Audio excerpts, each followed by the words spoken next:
Hello everyone, greetings ladies and gentlemen, welcome to our August 2025 non-TLDR guide. So let's get to the intro right away. I decided to redesign the philosophy of guides a little bit. It used to be in-depth guide that had the visualizer and we were doing backseat stuff at the same time. So there was critique that it might be kind of different to concentrate when there is picture, when Mr. Streamer is commentating both in-game decisions and trying to do the guide at the same time. So on 2nd and 3rd of August, as I was typing the script, I decided, well, I see there is 43 to 44,000 of symbols in my notepad already, so why not actually just flip everything upside down so we can actually do a TLDR guide right at the same time as we're doing visualizer and backseat stuff. And right now we will do in-depth. There will be no picture. We'll be looking at challenge itself, at special rules, and we will be discussing it. So I myself expect this video to be shot in one shot. Once again, there will be about 44,000 of symbols. That's a lot of words, and I might lose my voice. I did the text in my mother tongue. I'll try to translate everything on the fly, so bear with me. This might be a challenge for both of us. The structure should be something like this. There will be a short intro, another one. There will be a Fiora nuance, and then we will discuss challenges in this order. I'll try to do timestamps stamps in commentary section. I cannot promise that they will be right away, as well, it takes at least half an hour to do just timestamps, you know. This month I decided to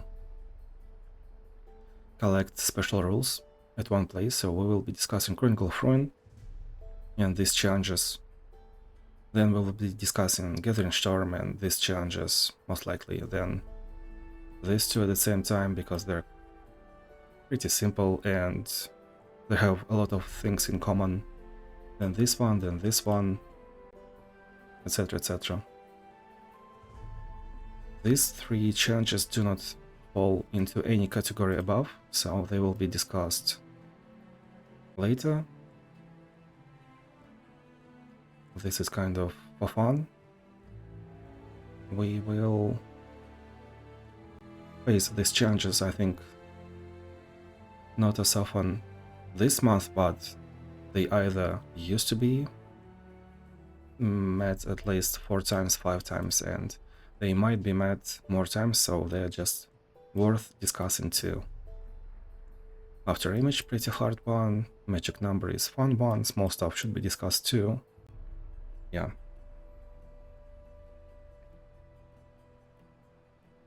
You might not hear it, but my cat wants some attention.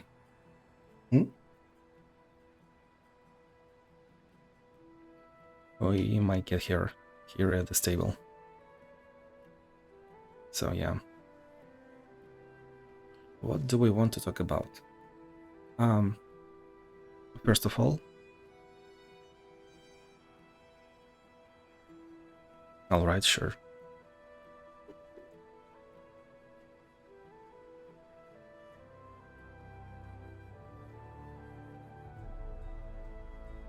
Now, second of all,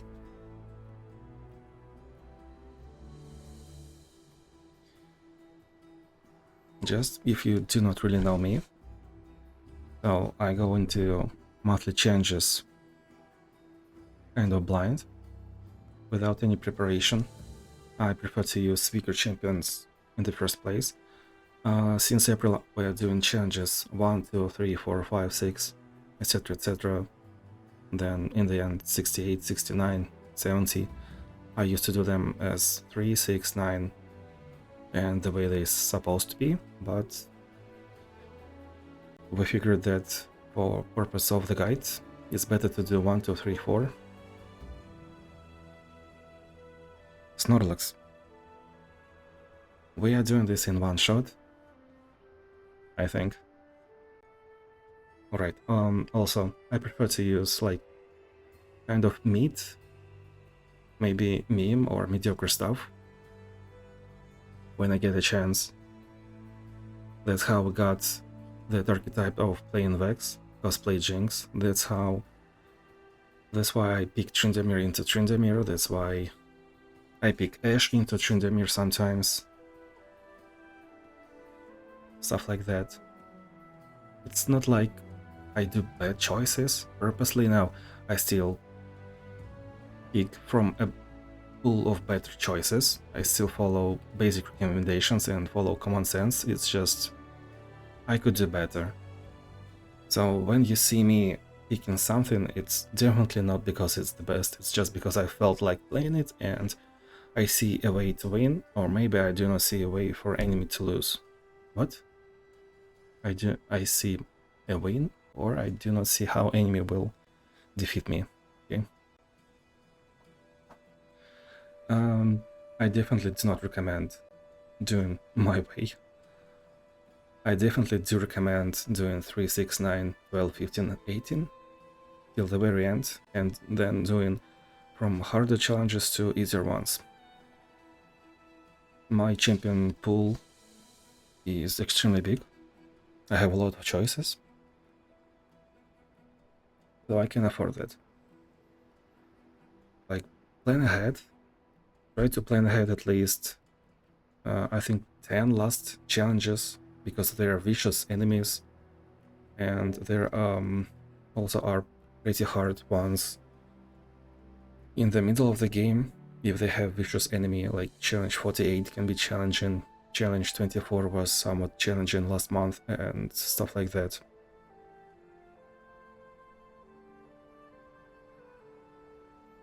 All in all, this month was extremely easy.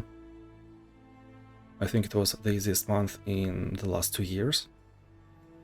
I used 0 Aurelion Souls, I used 1 Jinx just because I did Snorlax. I didn't really want to think much. Snorlax full.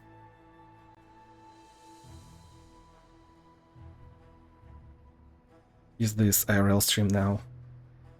So I used 0 Aurelion Souls, 1 Jinx, 0 Swains, 0 Vex, 0 Volibears, and that tells a lot. And also that tells what can be S tier and what can complete almost anything. Like Aurelion Soul, obviously he needs just 2 stars, I think, to complete most of the challenges. Jinx can be countered just by Undying Rage, but she does a lot of good things in many challenges.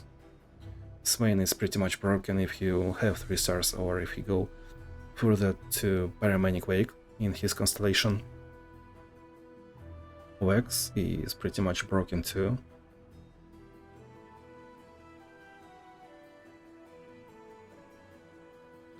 She is completely broken in challenges with 2 fights if you have that upgrade below Explosive Finale. Your spells that you find in adventures get +4 spell damage. That makes her extremely good. Volibear is just extremely good too. This month he is actually not that great, since he's kind of soft countered by Power Overwhelming. It's not because of his nature, it's because Avalanche deals 2 damage, and that's it. That's because you either play Avalanche round 1, or you just do not play it at all. That's the only reason pretty much why Power Overwhelming is pretty good against Volibear. There were 0 Funsmith, This month there was 0 repetitions, 0 all units have scout, 0 undying rage. Something else. It's hard to remember what was not in the month, right? So 0 fundsmith, 0 repetition means that we can use champions that usually are used at repetition somewhere else. There are a lot of champions that fit this rule, and I have it like in the very end, right here. Is it shown? Not, but why did you?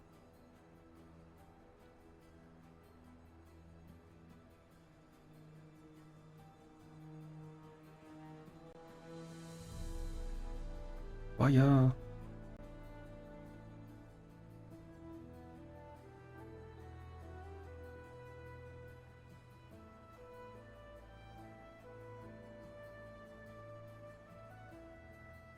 Why do you have to be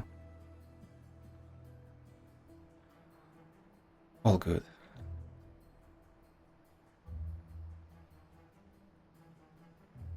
So basically, repetition and champions for these challenges is pretty much the same champion pool. What else? Fundsmith, so Dreadway Chase Gun, any, can be used somewhere else. Trick of the Light does the thing, but if you really feel like playing any, and if you have Icon Spirit and double Dreadway Chase Gun and is level 30, you can find different ways to play any.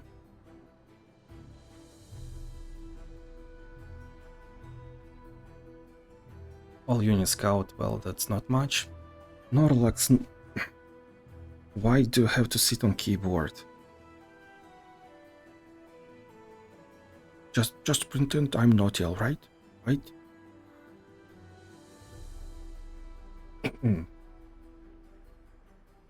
Alright, we faced a lot of Ezreals this month, but they were fairly easy most of the time. We had just 2 Kai'Sa fights, one of them was pretty easy too. Close to no Zed, close to no Irelia, all good. There is also a Fiora nuance that I'd like to talk about. So usually Fiora has rare rule, if I recall correctly, and this month I think every time we face Fiora she will have epic priority of her rule, which means that like the deadly variation. When her units change her units, they get not just tough but +1/+1 too. Oh, maybe +2/+2? Am I wrong? So it just caught my eye that every time I saw Fiora she had epic quality of her role. Alright, let's get to the main content finally.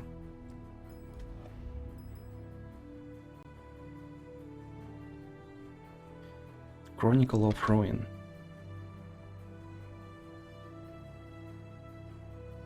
$25, $26, $44, $49, $69. Nice.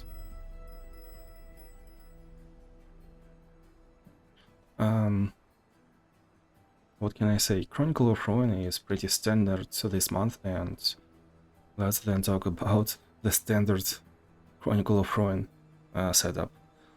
Usually you play on summon effects, and there is different strategy too. So usually you're supposed to play on summon effects, and core mechanic to counter Chronicle of Ruin is using Guardian Angel rare relic on your champion. Hold on.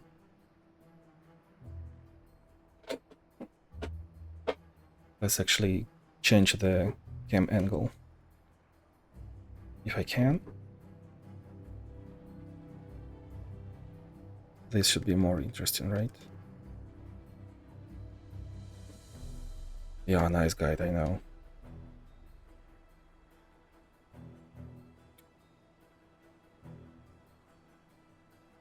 I did my best, guys. I'm sorry, but that's my best.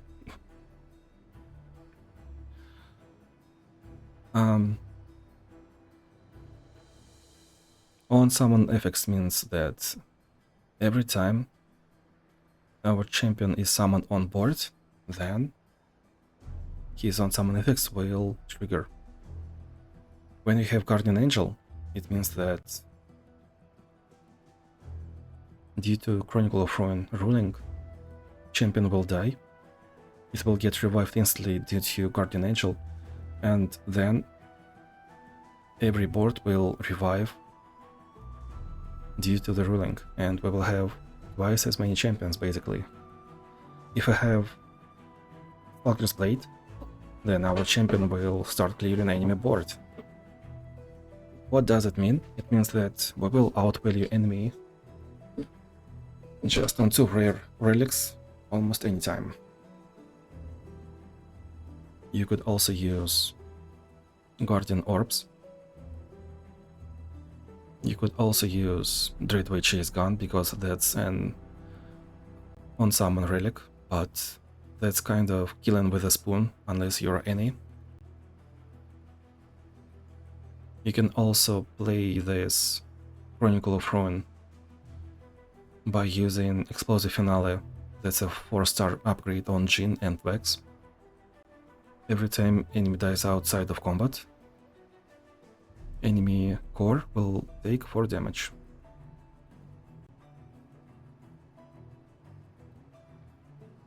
And if you wanna get creative, you can do pretty much whatever you want, just you probably don't want to use Nasus, and I used to say Thresh, but well, you know, his 6-star upgrade, I actually looked it up just recently. So I did the script on 3rd of August, and we did recording in my mother tongue just like 30 hours ago, I think, and I said that Thresh is good for Chronicle of Ruin, because I always said that, and I didn't check Thresh 6 stars just yet. Now I see that actually might work out. That's pretty interesting. And you can also use Guardian Angel and Star Gems. I think I used Guardian Angel and Star Gems on challenges 25 and 44, and Guardian Angel and Guardian Orbs on challenge 26 at least. The video will be either on VOD channel without my voice, because that's how I record monthly challenges.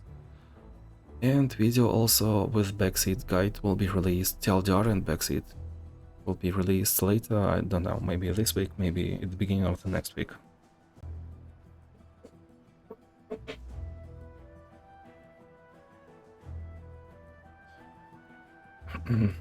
What do we have here? We have Ezreal, which means that we probably want to have elusive unit ourselves. So actually I would prefer to use Teemo against Ezreal, maybe Nora. But I did it the way I did, it doesn't really matter. 3-star champion, 3-star champion. That's Zoe. Incapacipation doesn't work at all, basically. Yeah, that's not much. This probably means that we want at least 35 Nexus health, which is upgrade champion level 15, 18. Oh, I guess I forgot to say that. Usually you want to have champion at least 2 stars, but preferably at 3 stars right now. Entire constellation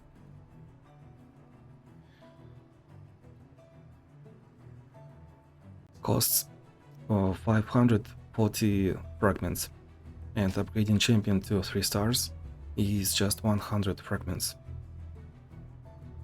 I used to design every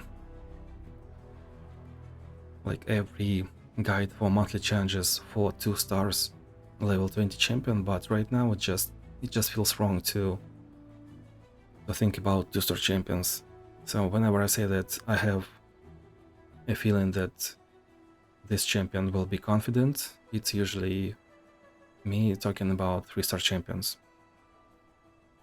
And it's basic recommendation to have your champion at level 20 or above, so we can draw champion from your deck at the beginning of game. This one means that Irelia will be +1/+1 due to first strike. Some units will be +1/+1 due to elusive, but that's not much.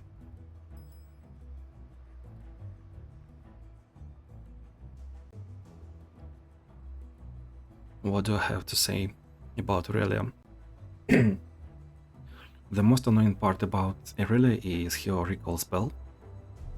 So if you live to like 6-7 mana crystals, then you probably want Spell Shield or maybe Everfrost in your common slot, relic slot. But that's it. Usually you stabilize it round 2 or round 3 at worst, and that's an easy challenge. I also had an idea to use Fiddlesticks at 4 stars for Disarmed, and I also had an idea to use Alice, because her rule is if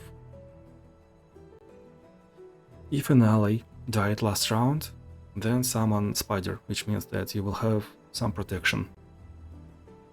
But that's if you feel unconfident about playing Alice. Alice is usually used in unstoppable force encounters. Next we play around Gangplank Dreadway. The only thing that we should play around playing against Gangplank is look at his rule, the way he summons Dreadway, or maybe he does not really summon the bot, maybe it just goes into his hand, and play around that. That's it.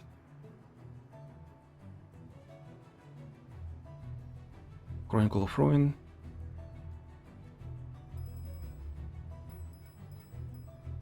This one too. Well, this is not really a rule, this is not really a rule too, so I actually used Tima. I played 3-star Tima, I used Guardian Angel, Star Gem, Star Gem. I used every reroll for every support champion. I was looking for Elder Dragon. Preferably, I found Volibear, I picked Volibear, and that's it. That's how this is construed.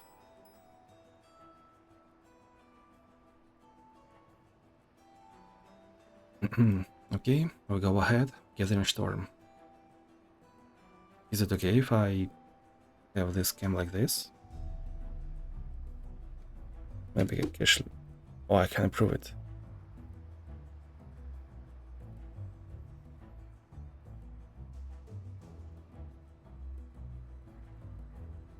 Is it better? This should be better. There is just no way this is worse.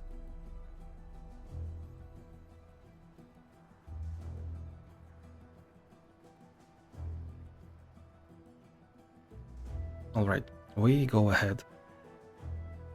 Gathering Storm.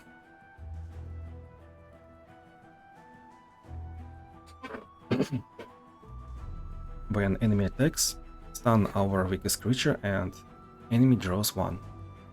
So this rule basically is somewhat scary against early aggression against some tempo warriors such as Azir, Darius, Kai'Sa, especially if they have extra mana crystal from Manaflow, from Vicious Enemy, maybe from Chorus of Power. Maybe if they have everything of those, this can be somewhat scary against 60 plus Vicious Enemy Ezreal, but usually we play around that anyway. When we play around Ezreal, we actually expect the worst. This rule is also especially scary against Zed, because Zed has Ribbon Dancers and they do Blade Dance, and then he is strongest enemy will attack our Nexus, and if this is Z, then he might just level up. And also this is Gathering Storm rule is extremely scary against Irelia, because Irelia is master of blade dances. She will do blade dance once, blade dance twice, thrice, and this is during your round. And if she has attack token, if she has scout, she will get attack token, and it will be just terrible. That can happen actually. All in all, this Gathering Storm is kind of context dependent. This is nevertheless just Yasuo's signature special rule, and well, sometimes enemies do not really need to draw. Sometimes there is no synergy with other mods. Like in Yasuo case, Yasuo rushes us pretty slowly. Yasuo is 3 mana 4/4. He has 2 mana 1/2 drops, and that's not much. Like, we will take 4 damage, then if we started with attack token, then maybe 6 or at worst 8 damage round 2.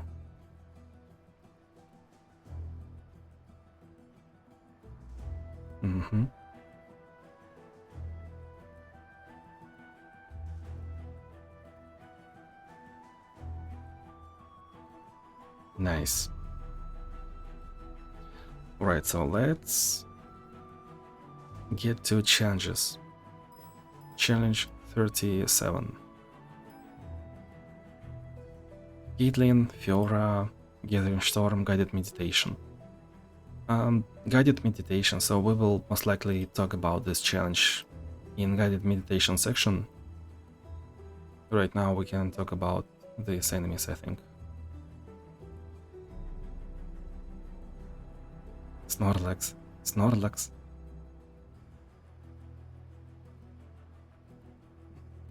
Guys, I want to look at my cat through OBS too.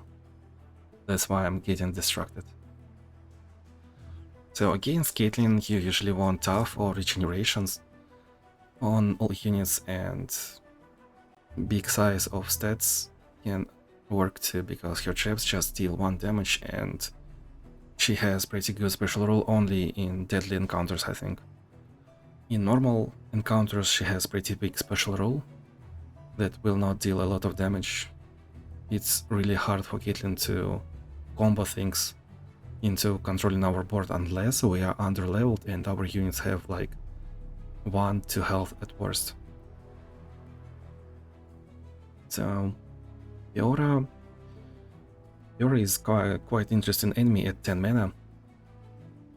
Her deck is not really strong at all, but there can be a lot of skill issues. Well, in the first place, we can just lose a lot of value and some combo pieces just simply on board, because her signature spell, Repose, gives barrier. So Fiora plays Fiora. That's a 4 mana 6/6 unit due to Phage. Repose will have cost of 4, and this can be done in just round 1. What a lovely place to...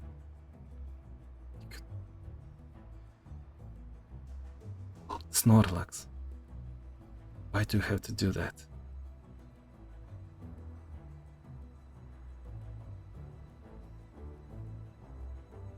Dream with me. What does Lilia say?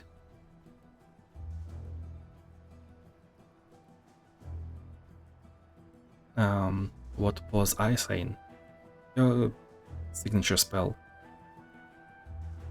Challengers get some stats, so yeah, we can just lose on value, and there can be a skill issue. Secondly, playing against Fiora at 10 mana, with this Gathering Storm, we can expect her to high roll Cataclysm into Cataclysm. No joke. And we have to play around all of those things at once. So Fiora plays Fiora, that's a 6/6 unit. Fiora has barrier. And there can also be Cataclysm and another Cataclysm. Why am I saying that? Because Gathering Storm gives draw 1. So Fiora gets natural draw. At her attack token, she attacks, gets stuff. You cannot really block. This is just a possibility of a low roll. She attacks, one of your units is stunned, she gets another roll, another draw due to a special rule. Then she goes Cataclysm into another Cataclysm because she got draw 4 cards in one round. That can happen, basically. And that's what we're playing around, I think. This Cataclysm is not really countered by stun, which means that Frostbite is usually a little bit better against Fiora, but well, you could use Volibear since, well, as I said, I didn't really use Volibear anywhere, but there are just other ways around to play this due to guided meditation. You could also use kill spells, like Shadow Isles is a pretty good region against Riposte and Barrier, against Cataclysm, against all of those things. You could also use Morgana to have some fun if you really wanted to. And just like playing against Kench, if you have creatures with low attack and you cannot really finish Fiora off after the bad trade, then it's probably better to not play that creature at all. Like Nexus Health against Fiora is actually just a resource. And the scariest thing about Fiora is using that Cataclysm, she will level up.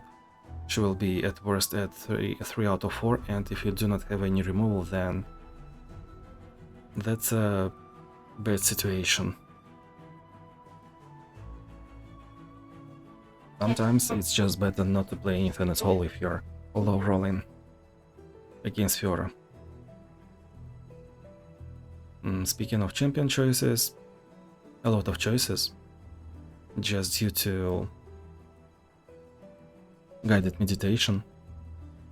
I myself personally can say that I can see myself picking Kindred here. Level 20, Guardian Angel, Stalker's Blade, pretty simple build, pretty simple champion in a way. Like, yes, we have Prey, and Fiora can just feed on Prey, but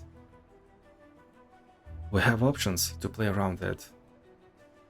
And it's not really about questioning how do I win, it's about I see the ways that I can counter her win condition, and at this point I will just know that there will be no skill issue most likely, and I will outvalue my enemy on board as a level 20 champion. That's it.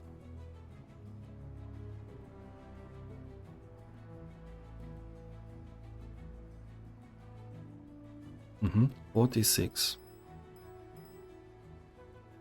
Gathering Storm, Savage Mysticism.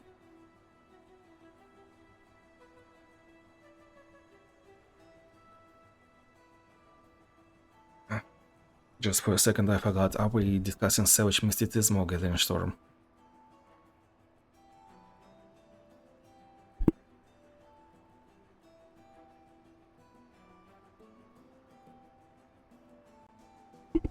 Sorry about that. Well, this one is supposed to be a fairly easy challenge. Ezreal at 3 stars, I feel like cannot really rush down. Or maybe he just low rolls like crazy. I've never had bad experience against 3-star Ezreal, and we will most likely play through Savage Mysticism, and that's why we will discuss it later.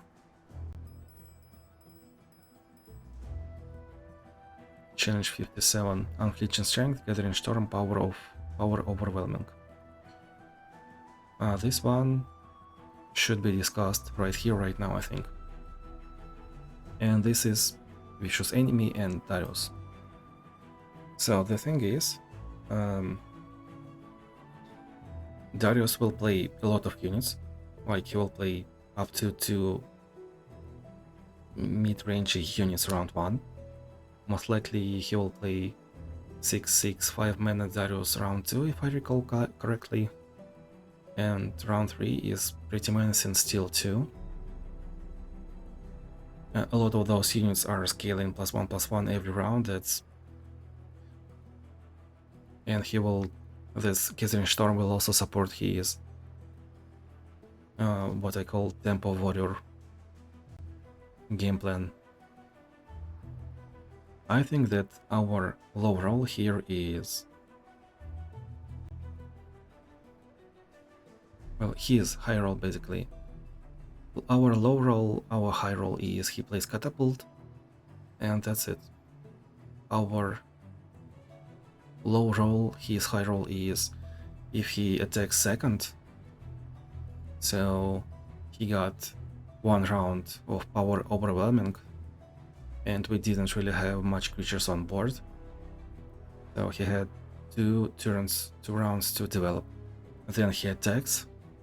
We might sacrifice something, and if we are underleveled, then round 3 we play creature, that is our probably combo piece, and he plays stun unit if you have Darius rally, and this means that one of our units is stunned, he gets attack token, he attacks, due to Gathering Storm another unit is stunned, and Darius will most likely level up, or he might have leveled up last round.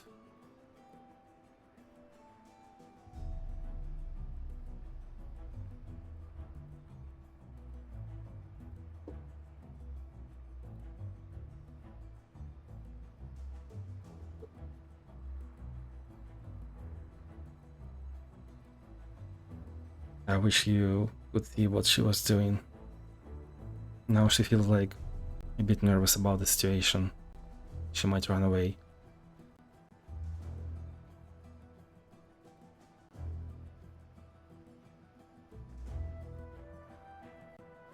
I was saying low roll, high roll.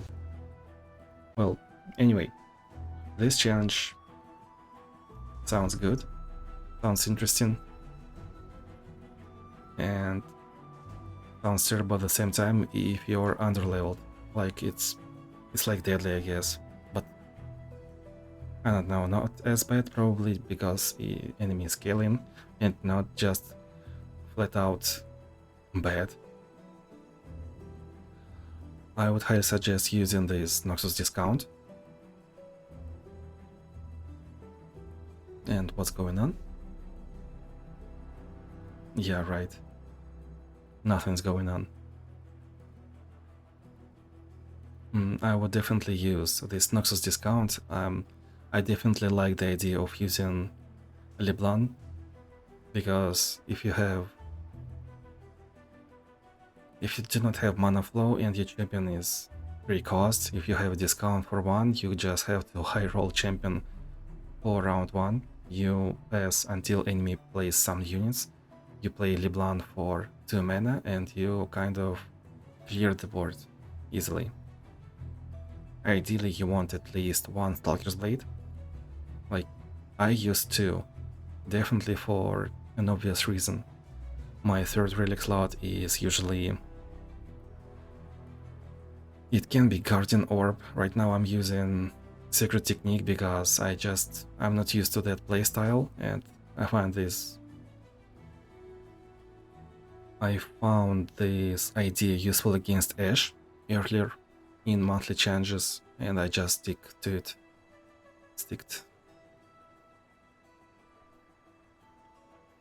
LeBlanc is pretty good here for reasons such as it doesn't really matter how enemy scaled with power overwhelming, because LeBlanc, you buff your 4+3 attack, you summon mirror image, and you will definitely get another mirror image, which means that this is infinite value. You just need some mana and tempo.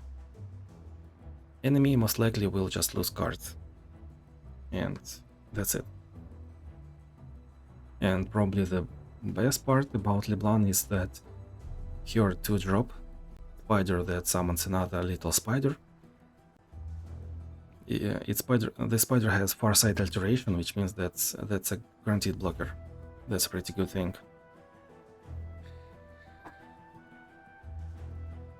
Ambassador probably is pretty good here too.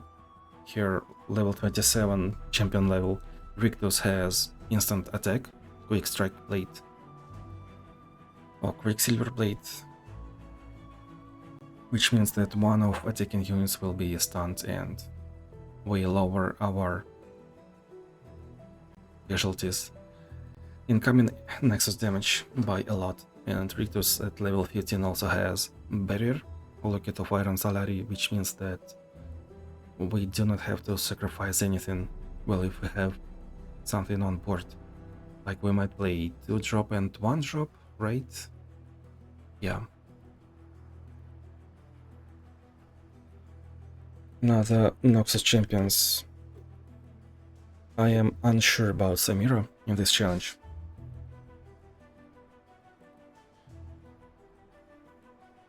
Because Samira would probably need a lot of upgrades.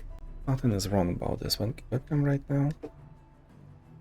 Like, if you are pretty confident in your Samira, if you have a lot of constellation upgrades, then it might do the thing, but yes, we're trying to focus this guide on 2 to 4 star upgrades, then Samira is a 50-50. Swain. Yep, Swain is definitely a great choice. This is challenge 57, this is almost end of the line. Good choice. If we do not think about Noxus, if we do not look at that unflinching strength discount, then probably Yasuo is a good option. You play Yasuo using Tempest Blade, you stun. Like, you might take some damage round 1 or round 2, but if something bad happens, you can definitely Tempest Blade Darius or the heaviest unit and prevent a lot of upcoming damage. Volibear might be pretty good too, so he has that Frostbite with Sigils of the Storm spell. It might do wonders too. And I would say that Viega might be pretty good. Into Power Overwhelming, Viega is pretty good. Into Gathering Storm, Viega is not that bad too. You just have to like predict enemy attack a little bit, since it stuns weakest unit, and if you summon Ephemeral Ally, enemy might not attack just at all. Who knows? Volibear might be a little bit harder to execute, since there is Power Overwhelming and Darius plays high health units usually. He doesn't really spam units, he plays like more of a quality units, but that's Volibear after all. And you also can just use Noxus support champion. That will work too. LeBlanc support? Yeah, why not? I also had idea of using Twisted Fate or Warwick. Well, Twisted Fate has golden card, I see. Warwick...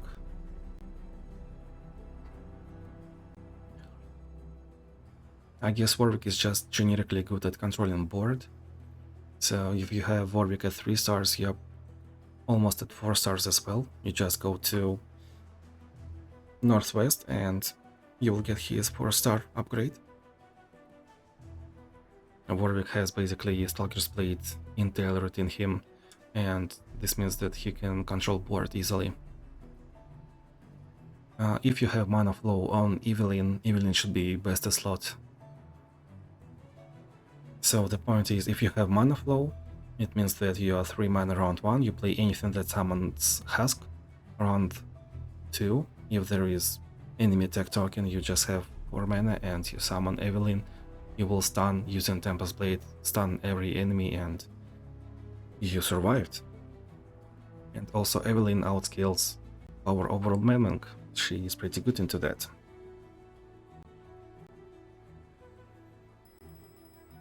Challenge 65.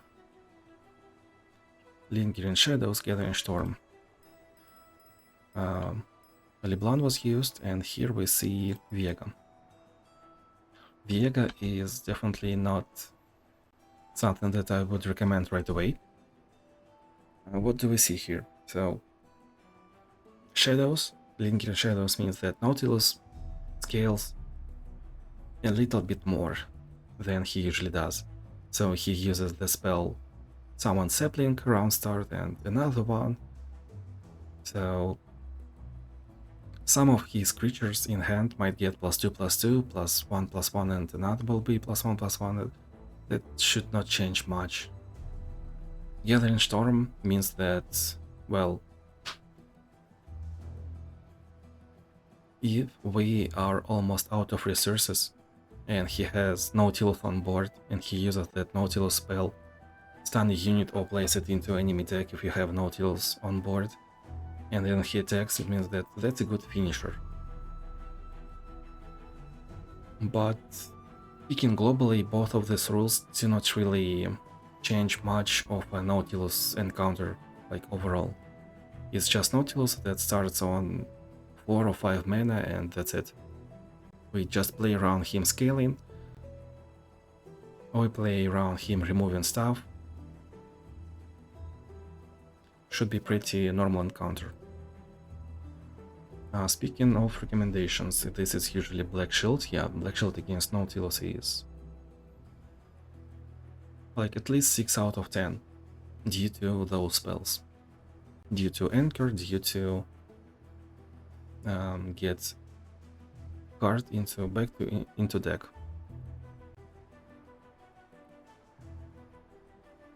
If you do not have Black Shield, but your champion is pretty good and valuable combo piece, then you probably want champion level 25, so you have common relic slot, third relic slot, and you want to use spell shield in that common relic slot.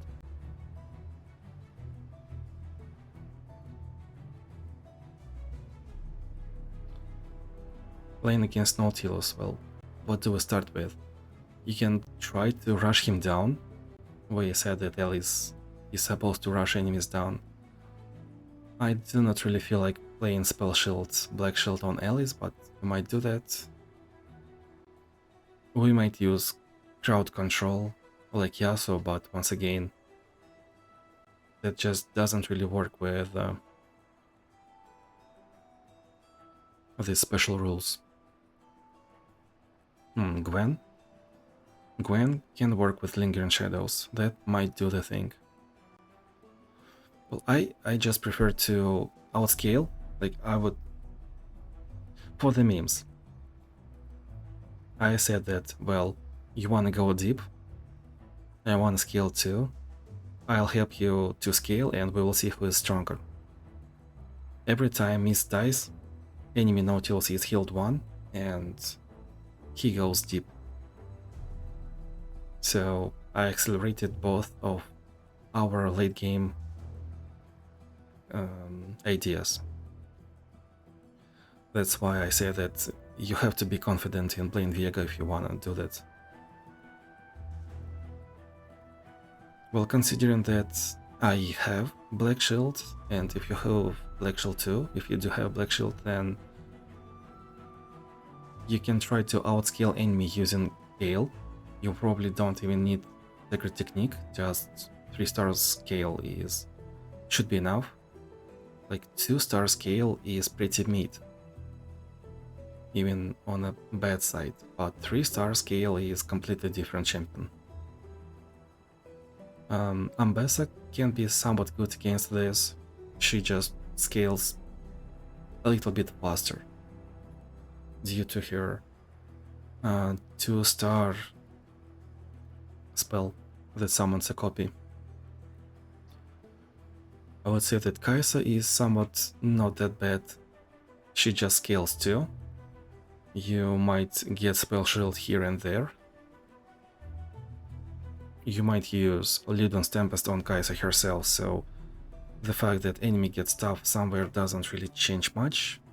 You might get first attack from other sources such as Relic once again, just because you want that special, you want that keyword on Kai'Sa anyway. Like if you're inexperienced 2-3-star player, you probably want something like full build first strike on Kai'Sa anyway. That's why I'm saying this. Or maybe have Death Foil. And there were no real changes for Kai'Sa this month. There was just one Shurima discount, I think. I also have noted to myself that Jace might be interesting against Nautilus, so I wanted to try this. Jace has an idea of doing combo and killing enemy in mid game. Well, I guess Lux, Jace just do the same thing. They play a couple of rounds, and Nautilus after a couple of rounds he just plays stuff, but he doesn't really kill enemy. And you always know that Nautilus will try to scale. He needs like 4 rounds to do stuff, do the thing. And Jace, Lux, they do the thing too, but faster. You get to Chemtech Duplicator, you play units, you do the combo, you kill enemy in 1 round. So you're basically same but better, faster, stronger. I would probably never play Nautilus into Nautilus, at least at this point. Speaking of Chemtech Duplicator, Tryndamere I guess is not really a bad choice. It doesn't really matter much if he plays your Tryndamere into your deck, that's okay. And I also picked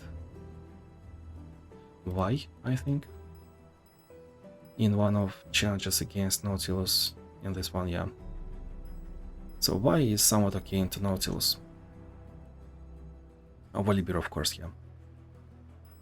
What else? Challenge 70, we are still discussing Gathering Storm, holy moly. It's been 1 hour, almost. 1 hour for 2 rules. This is Solo Tam Kench, Gathering Storm, couple of other rules, and, well, Gathering Storm, this is not what we're playing around right here. We are playing against Tam Kench, and we can use enemy Poro as a resource for our whatever the thing is. I myself usually use Volibear into Poro if this is hard challenge. I can see myself using Pike into turrets and Poro just because it's cool, and enemies will always have some units on board, and Pike just does pew pew pew, tam pish pish pish pish.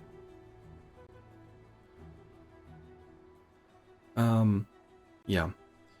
The main problem of Tam Kench is that he heals a lot and he has Devour. Tactics again, Tam Kench is that you want high-tech creatures, and also this is challenge 70, so try to use the best that you can. If we speak about Bilgewater, then I would probably choose Pike or Misfortune.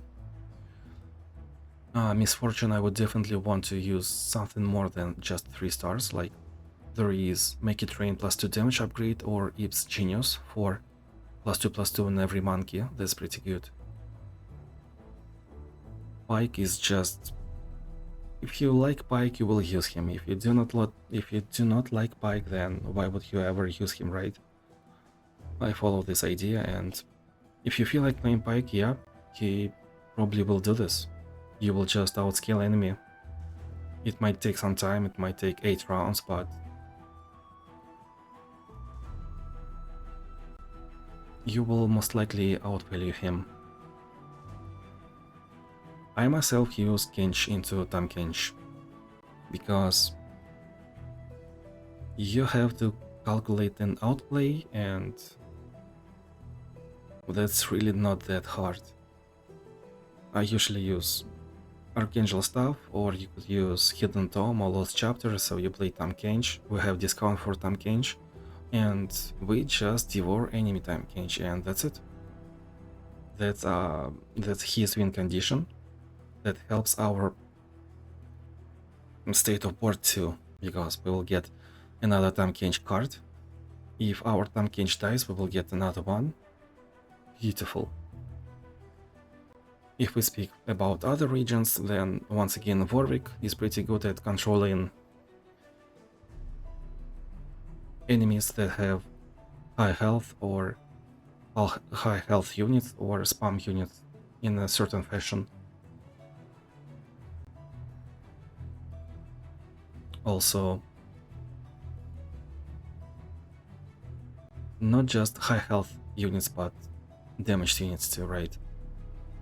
Level 2 Warwick passive is I strike damaged enemy. Beautiful.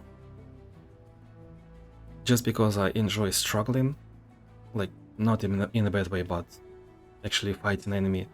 Caitlyn can be pretty fun because, well, Pora means there will be always enemy on enemy port, and Tam Kench is pretty healthy too, so our traps will do a lot of things. It will be fun per hour, kind of. Against Tam Kench, generally speaking, Diana is pretty good because she has high attack, and Challenger, so you can control board, navigate the board pretty well. Could I say that Gale is pretty good? Well, just if we follow the logic that you want high health units, then yeah, sure. We just control enemy Tam Kench, and that's like our win condition, controlling enemy win condition.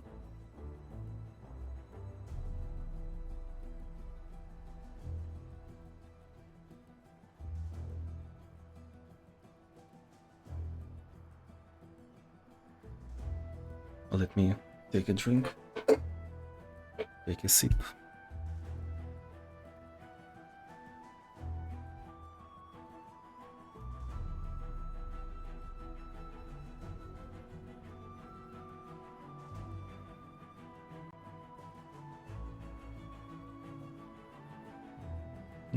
Next, Mysticism and Meditation.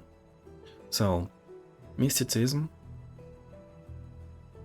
If your champion is at 2 stars and you start at 2 mana gems, with Mysticism, you have 3 mana round 1, you have 5 mana round 2, 7 mana round 3, 9 mana round 4.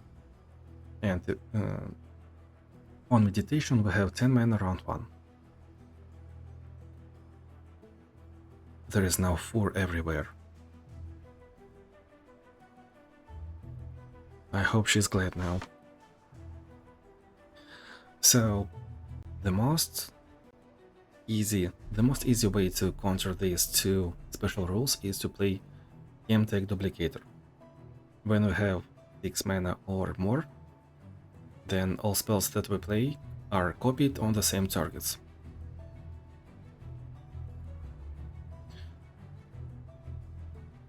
How is it done? So we go to Champion Relics, we do this, and we are basically already a favorite against that special rule.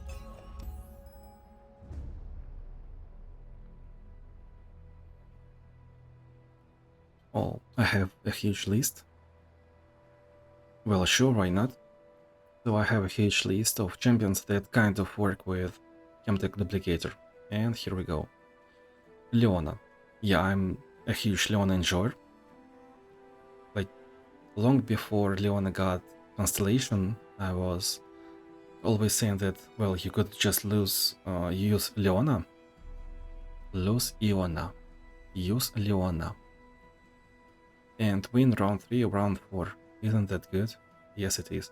And now she got Constellation.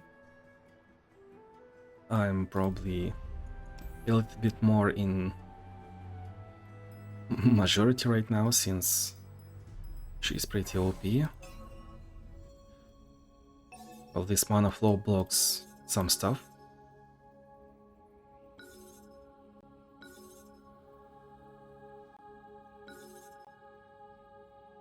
but still she's pretty strong. Whom else? Lux obviously is pretty good. Well, Lux is not really a champion without Chemtech Duplicator, I would say. Bard, I did show Bard. He is especially good if you have Against Spirit. That's pretty much how I would play him. I wonder what be his constellation like. It should not be balanced around Against Spirit. I hope it will not be balanced around Against Spirit. So it's either a different play style that kind of synergizes with Against Spirit gameplay and Chemtech Duplicator, or he will be just disgustingly broken using Against Spirit.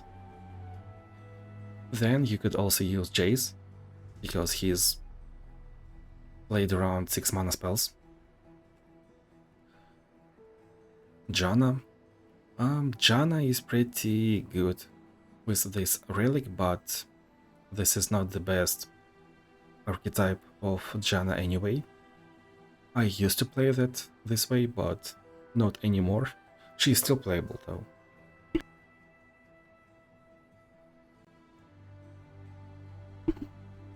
Next we have Morgana. Morgana wants to stall the board. I used to use Guardian Angel and +1/+2 rare relic. So Morgana can block enemy, heal up, revive, heal up again. We will survive till 6 mana, and that's how I used to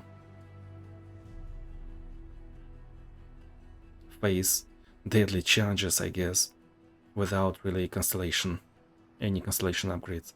And most likely 2 stars too. Gale can be played with Chemtech Duplicator, like you just go into that Karma special rule that you have 10 mana, you place Duplicator and you play Gale, you play Spell.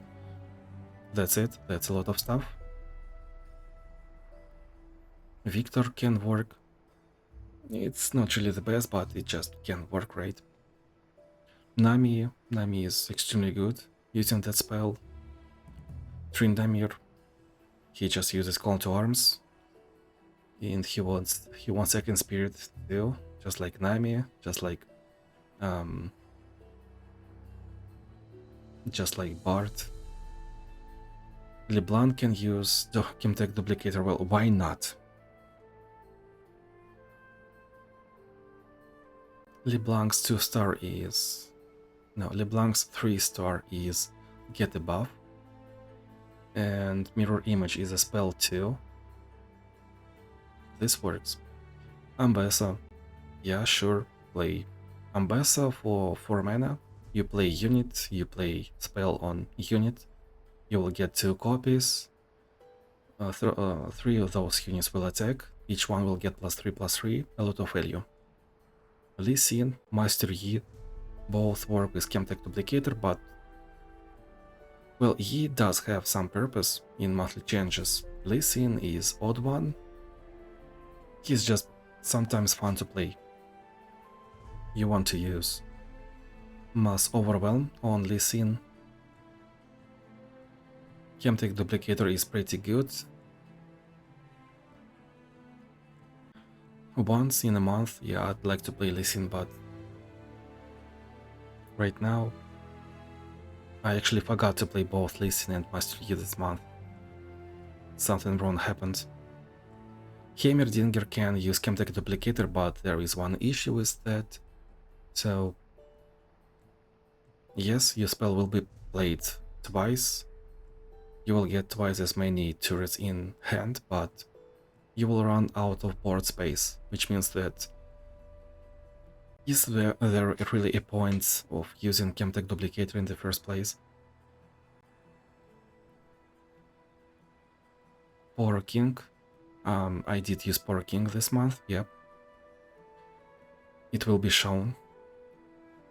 Luxie can work, she generates spell every round and her spell is pretty good too. Set, well, Set does generate coin, and coin most likely will be duplicated, will get double the value, but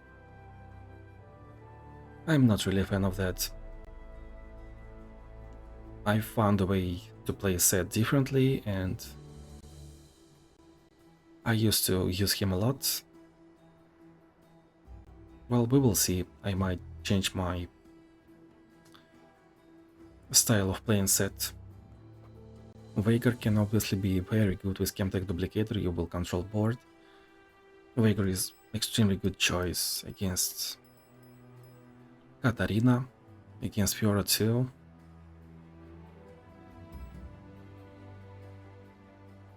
Varus. Well, Varus is just generally pretty good, but this works at 3 stars. When I played Varus, at 2 stars he was just completely different champion, I feel like. And when I got him to 3 stars, I just thought, well, there is this playstyle, and this is less fun, but it brings more. I don't know, I don't really use Varus anyway. He's in a weird spot right now.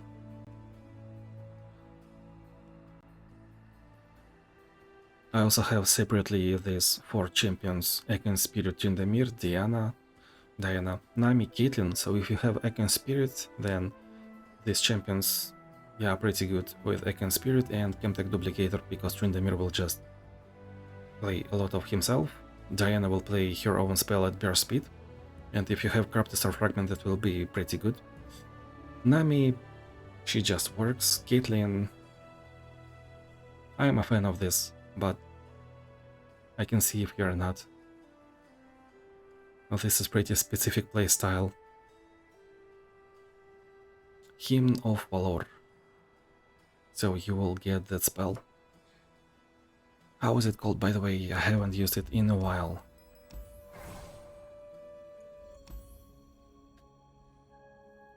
Redoubled Valor? Yeah, that's a pretty good combat too.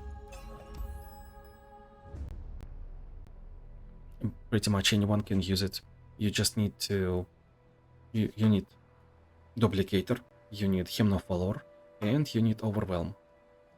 Done. Ready, set, business. Anyone can use it. Normally I would say that Victor, Varus, Lux use it, but anyone can do that. If we are not looking. And right now we're discussing Savage Mysticism and Guided Meditation, by the way.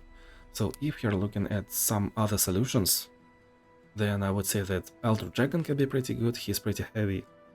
Garen can be pretty good, he's 5 mana champion. You want 1 or 2 Stalker's Blades. Then you can use single combat, and your Garen will be 12-12, regeneration. Good. Nasus takes some mana to get going. Volibear, if there is a harder challenge. Ornn, if there is an easier challenge. With or without Duplicator, by the way. I prefer to use Ornn on repetition. Or maybe a Trick of the Light. He can be used on this too. Or you can simply use all the rerolls on support champion when you pick support champion. Like, if there is no shop, if adventure is 1 fight, there is no shop, then you can use almost all rerolls on support champion Naut. Let's discuss couple of challenges now. Couple of challenges that we missed earlier.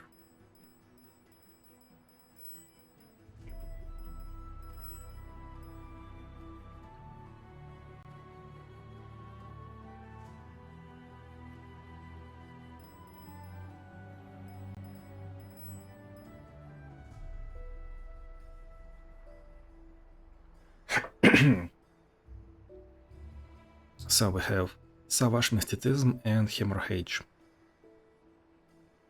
Nothing much.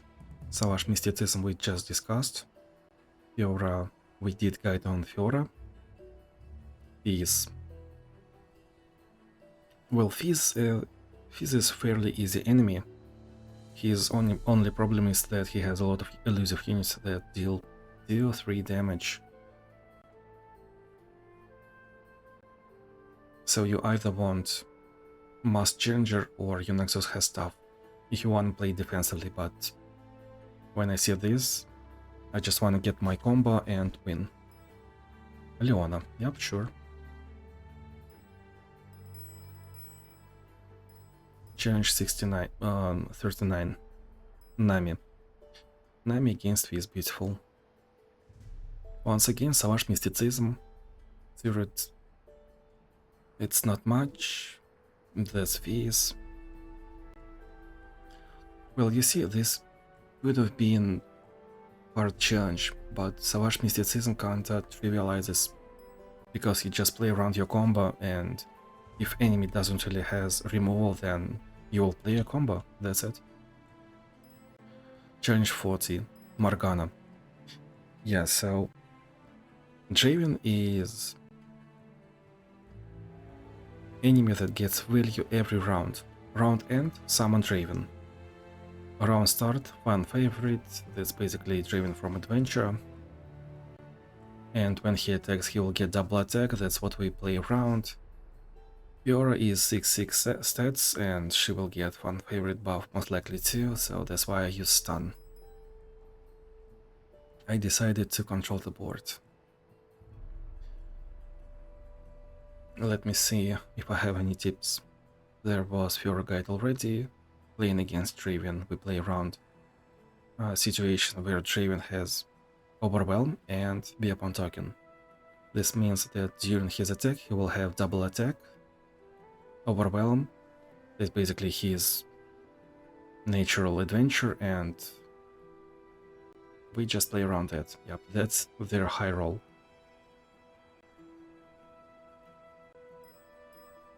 Ah, 42. Nasus. Yep, I see. So this is Lulu.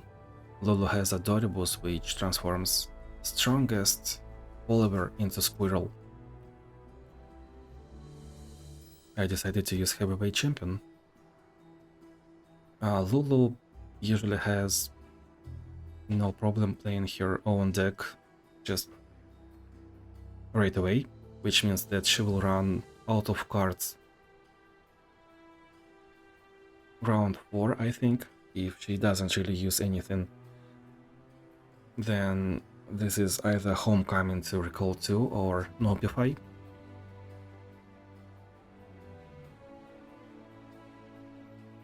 Against Lulu, you usually want to use Oath of the Guardians, because it will shuffle champions into your deck, and Adoribus doesn't really transform champions, it only transforms followers, so Oath of the Guardians is best in slot relic against Lulu.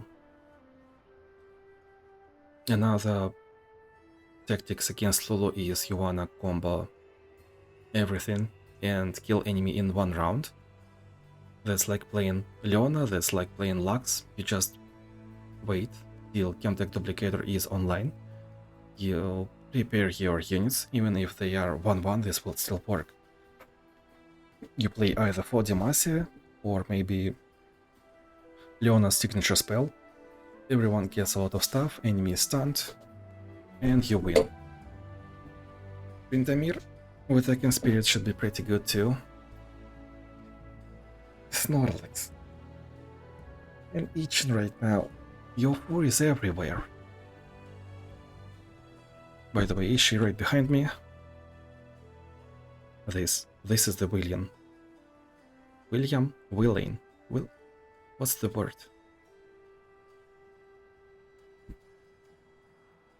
Snorlax? Yeah, whatever.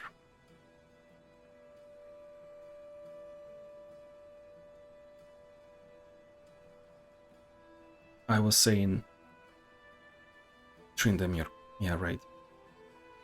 And also, alternative win condition against Lulu that I'm fond of recently, is Fiddlesticks. Fiddlesticks playstyle enables you... how do I even put it? Enables your special ability to not care about board state. That's what we love about Fiddlesticks. And Lulu deck has 28 cards probably, so average amount, nothing much.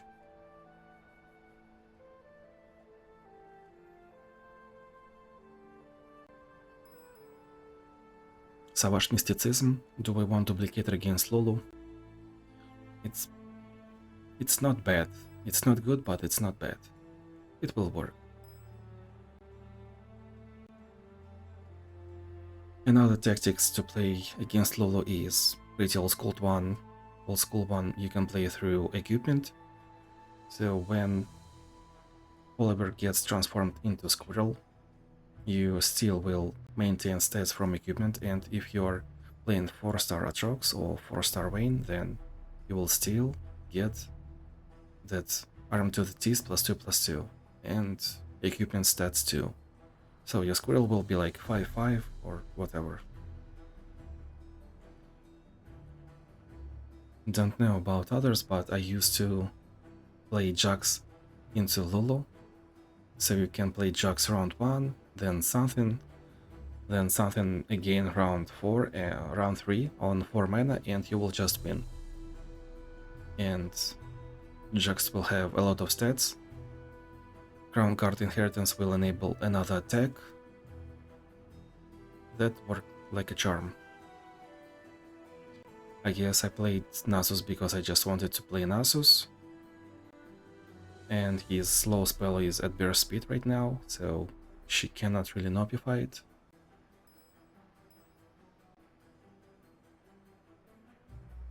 $46.23.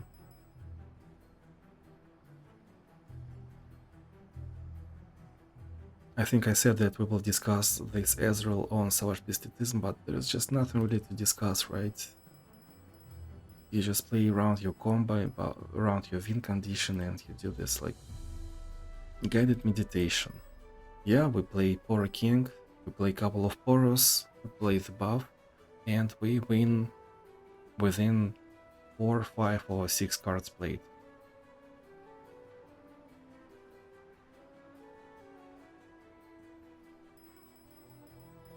Let me check again.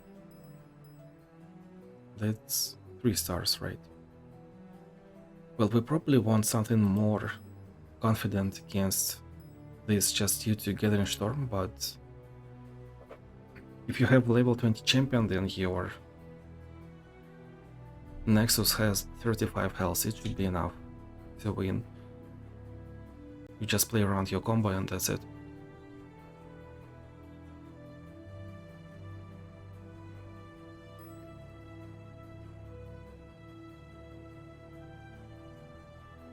$37.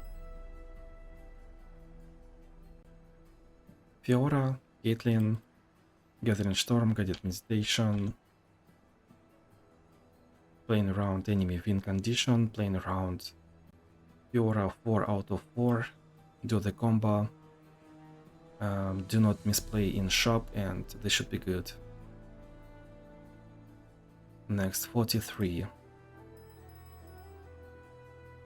Rock to Heart, Guided Meditation. That's where I picked Tryndamere myself. So Tryndamere has Entomb for 5 mana, and Ezreal might have Celestial Stun, stun to enemies for 4 mana, well, for 1 mana basically. Which means that we do not want to overextend. We probably might use Black Shield or Spell Shield. Well, just because of those spells.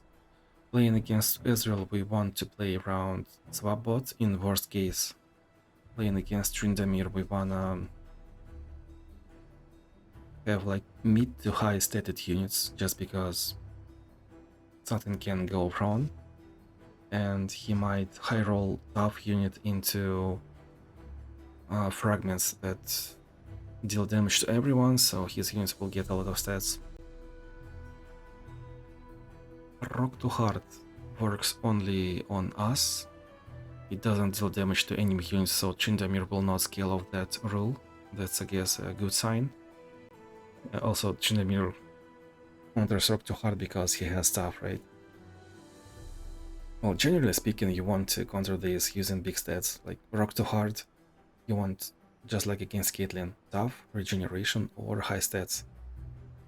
Tryndamere, great choice, yep, it counters this.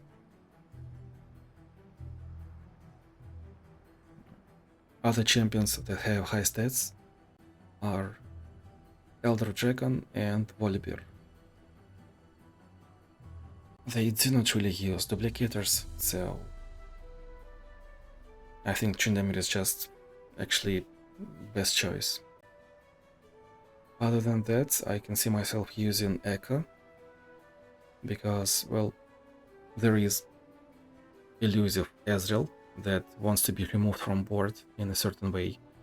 You can use Mass Challenger, because you want Mass Challenger against Tryndamere's Undying Rage to like pick order of enemy blockers. That's extremely valuable. And you want Challenger against elusive units such as Ezreal himself. Or you can use Stalker's Blade. Echo's 4-star upgrade is Sorcery, which means he always has mana to play Prediction if he gets to attack. When I see Undying Rage, I kind of think about playing Echo every time, because I use 2 Stalker's Blades on Echo, so I can predict twice and almost instantly level him up. That strat works on Tryndamere, on elusive Ezreal. That's my way, I guess. I can also see using Vex if she has that 4-star upgrade. Let me show it.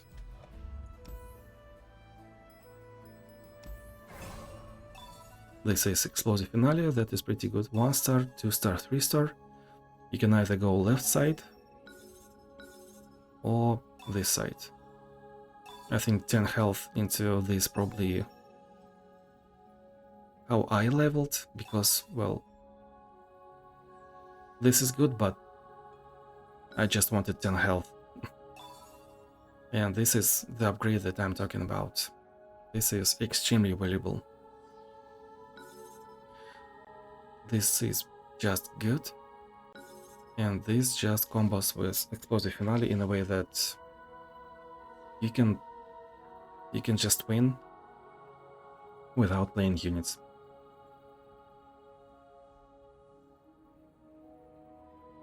And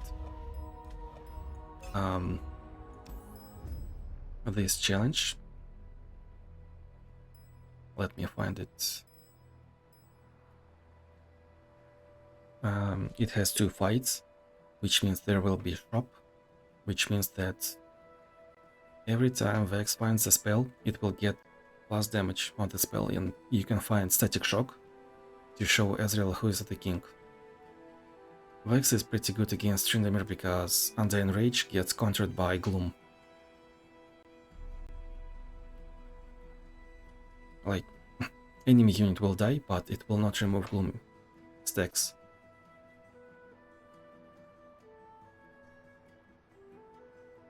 But that's it about this challenge, I guess.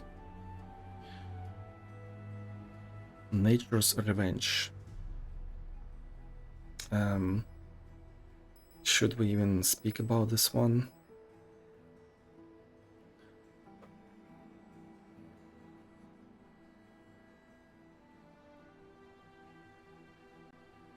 It's really not that scary at all.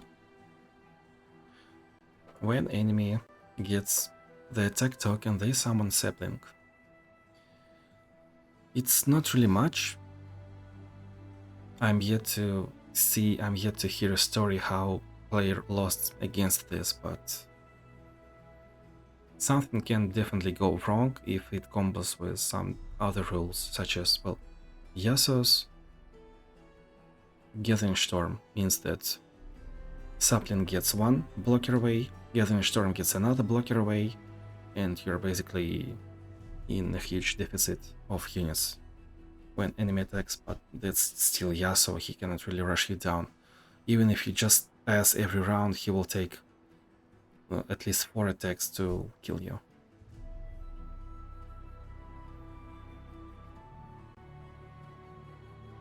This sapling can be pretty good if enemy has Epic Suffer of Swain that deals 3 damage to damaged units. Who else? Power Overwhelming. Yeah, I guess sapling can combo with Power Overwhelming, but that's probably it for tonight, for this rule. Okay, change 27, so we start with 3 spell mana. And this is the case where enemy takes 2 blockers away. Strongest Yasuo unit is Yona, this is 6/6 unit. And Yasuo's win condition is Yasuo himself, so we want like at least 3 health on our units, and we want to remove Yasuo from board every time we see him. He is 4 health unit. That's the strat. When we attack, we do not really want to overextend, since he has Steel Tempest. And if you are summoning units on your attack token, and enemy is not, and if he has 2 mana total, including spell mana, there is high chance that he is planning to use Steel Tempest. Generally speaking, this is challenge 27, which is divided by 3. You have to do it to go further in monthly challenges. This is like middle difficulty already. Most of the challenges that are divided by 3 are at least middle difficulty. Like easier side of middle difficulty, and it should be somewhat threatening, but in this case there is just no real punishment if we pick wrong champion. So if something bad happens, it's usually a skill issue. I guess we can pick from at least 10 to 15 champions, and well, my choice would be totally dependent on this Arcane Missions special rule. This get extra mana is what I would base my choice on. Next, 41. This is Darius, this is first workout. I really do not enjoy this first workout for fun mode.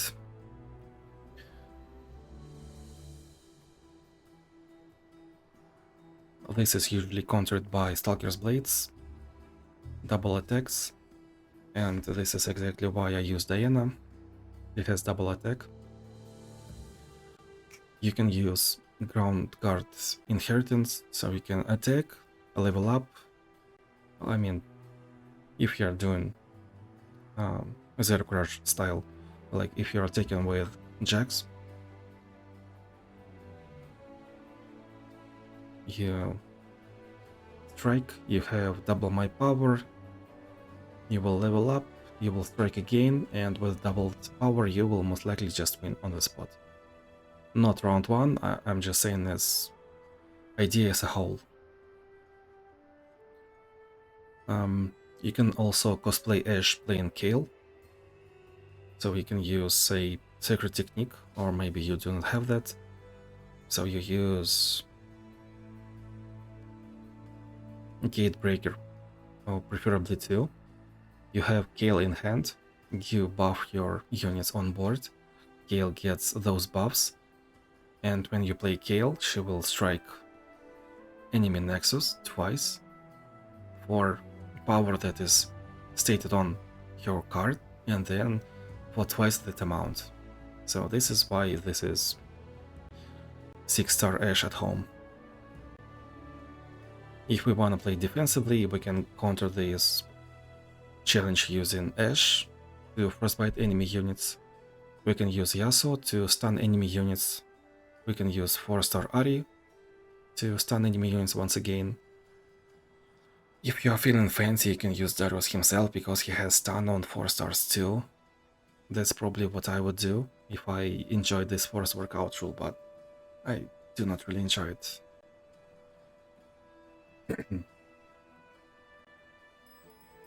Challenge 49. We kind of discussed it, but not really, so Chronicle of Ruin is our win condition, we are playing against Gangplank, and that's how we win. We're playing around summoning Dreadway, we want to kill him in 1 or 2 attacks. That's it.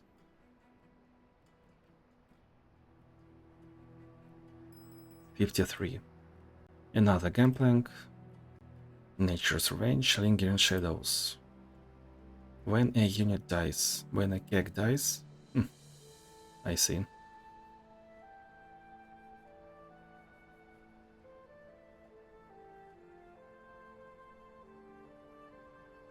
You cannot imagine how itchy it is after it was on the table. So this is Gambler again. We again playing against Dreadway. I wouldn't say that this challenge is harder than previous, like it's still the same deck, still the same champion.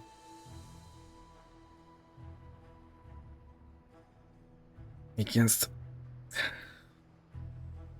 Dreadway we probably want Challenger on one of units if we are expected to misplay. You probably want Overwhelm. If you want to kill Keg every round, well, I personally kill Kegs every time I can. When I see Gangplank and I think about Overwhelm, I usually think about Talia because she has Overwhelm as her 3-star upgrade, and that's why I use Talia right now. It's just in my blood right now at this point. I mean, when I was writing scripts and I saw his power, who I'm fighting, I was like, I would probably use Talia here, and it appears to be Talia in the actual run. Speaking of mass overwhelm, Vega has mass overwhelm, he has Crush in his constellation as a 4-star upgrade. Talia has that too. So there's 2 good choices into Gangplank.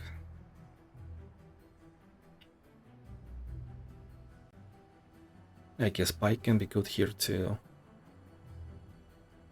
You might not even use Beast Within.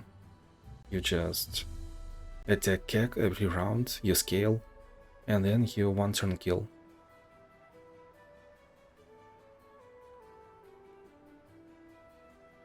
And then this Ezreal again. Nature's Revenge, Chronicle of Ruin, 3-star Timo. Guardian Angel, Star Gem, and...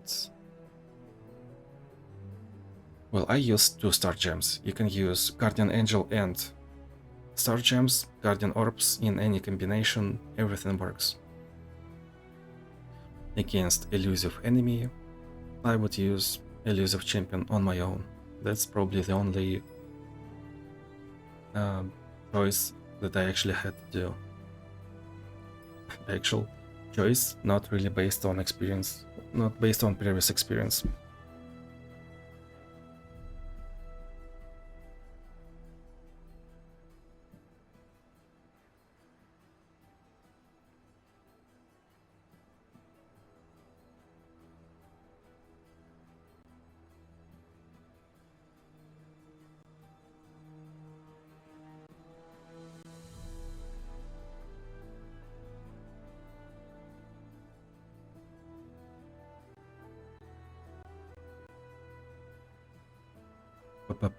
Power overwhelming.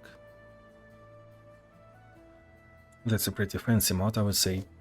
So those who used to see previous version of Power Overwhelming might underestimate this one, and those who are like beginners and read this, they might not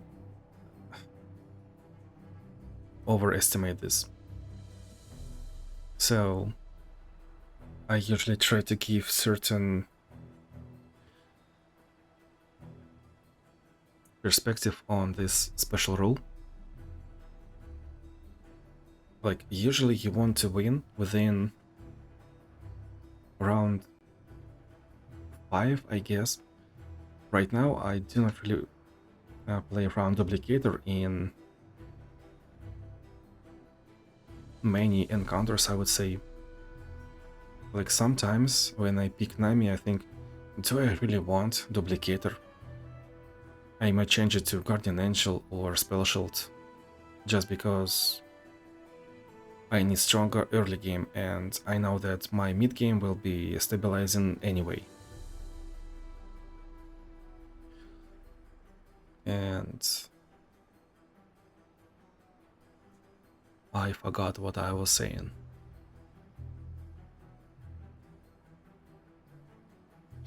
So usually I do not really plan around late game. And I think that I'd like to win, let's say, on round 5 within 3 attacks, or maybe on late second attack if we are attacking second. This means this is either round 4 or round 5. Yes, we have more than 6 mana on round 5, but still, the plan is to win on round 4 or round 5 depending on our attack token. And if we are planning to win it, the game, at this round, it means that, well, generally speaking, game length should be around this amount of rounds. And power overwhelming scales at round end, right? Let me use it. Round end. So when we look at this rule, it's round end, grant units everywhere, +1/+1.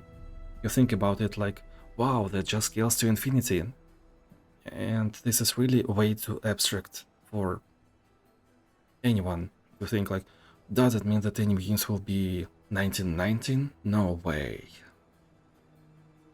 And no, I prefer to shrink the scale into enemy units are supposed to have at least +2/+2, most likely +3/+3, and if they are at +5/+5, then you're either playing around duplicator or you're low rolling. There is just no other way. Like, if you didn't stabilize before, I don't know, 8 mana, nothing went wrong. Man, that was really long monologue. So yeah, when you think about this power overwhelming legendary rule, just think about it as enemies will have +2/+2, +3/+3, and +4/+4. You play around this.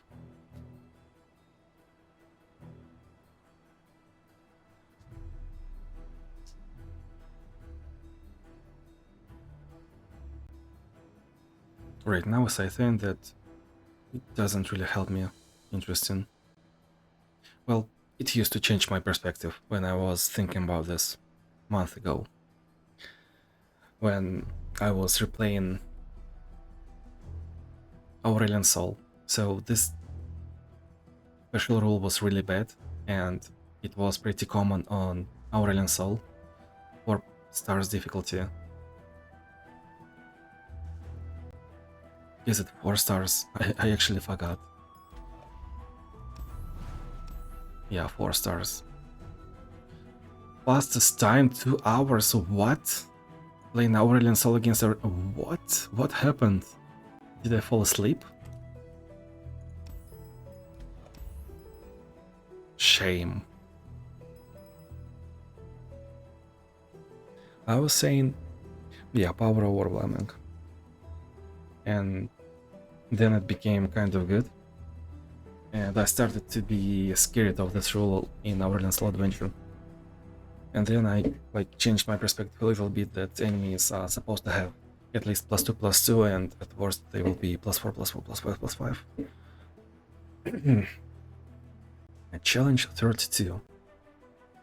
This is Swain. Champion with 4000 health, 300 armor to armored magic resist. Wow, unstoppable. No. Swain is pretty generic opponent, and there is just really not much to say about him. Most of the Noxian enemies are either generic enemies with just maybe one cruel card, but other than Katarina, there's really not many worthy plays of Noxian decks, I guess. Playing against Swain, we just care about Swain himself. He is 5 mana champion that, if leveled up, he will be overwhelming. And this means that our plan is to control this win condition. We can play Yasuo, we can play Auri, we can play Darius if we really want to.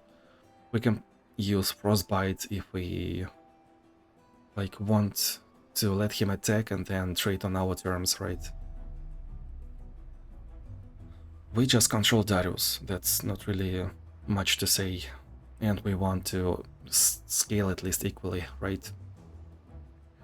Our overwhelming is not really balanced right now, and you want to be at least somewhat confident. Like, this is challenge 32, this is supposed to be easier, but this is mid difficulty once again. If you're slow, then you're way too slow. If you are controlling the board, then this should be easy. There's almost no middle ground. The only middle ground is that every enemy is stunned and you cannot really kill them. That's it, basically. For Butcher's block, I usually say that Samira is somewhat good, like you can use that plunder for +1/+1, and Samira does scale into infinity in a way.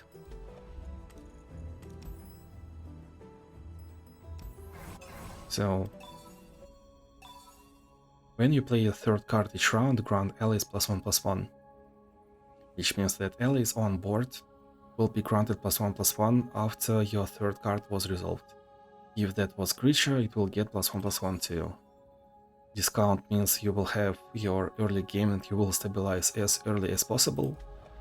The build that I play on Samira is Mass Challenger, and for fun, Oath of the Guardians and Star Gem.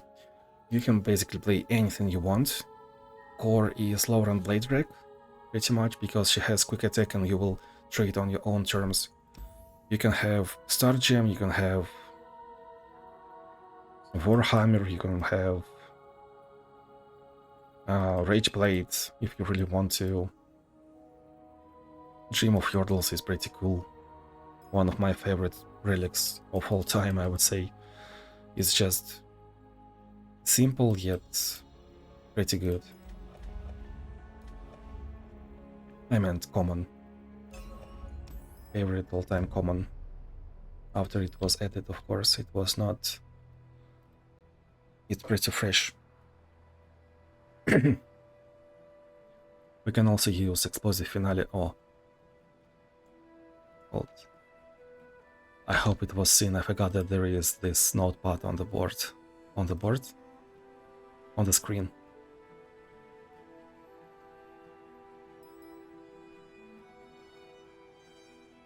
So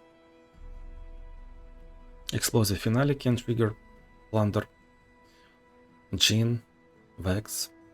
We can also use MF, TF to trigger Plunder in by using Make It Rain or by playing red card. Victor has Spellburn, Lux has Spellburn, and Warwick is pretty good at that. Gunnar plays around hitting enemy nexus too, but he's kind of slow right now. If you do not really have confident setup for Gunnar, I wouldn't use him. Well, I used LeBlanc because she scales to infinity, and I understood that that's way too good for this one. Yeah, I'm losing my voice, right?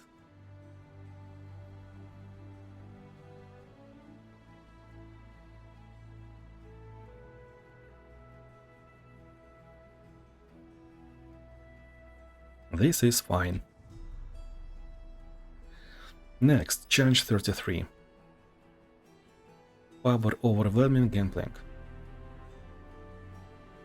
This is basically standard Gangplank. His deck is fairly weak.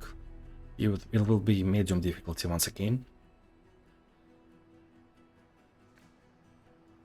His cake will be summoned +1/+1 every round. This is pretty funny, but once again, not really much to say. Shadow Isles discount. I just decided to use Fiora because I can. He scales into infinity too. Good matchup.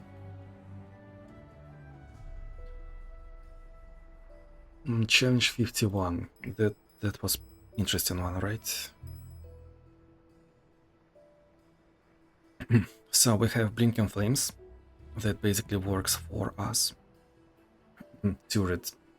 Every turret will be scaled with this power overwhelming, which is interesting.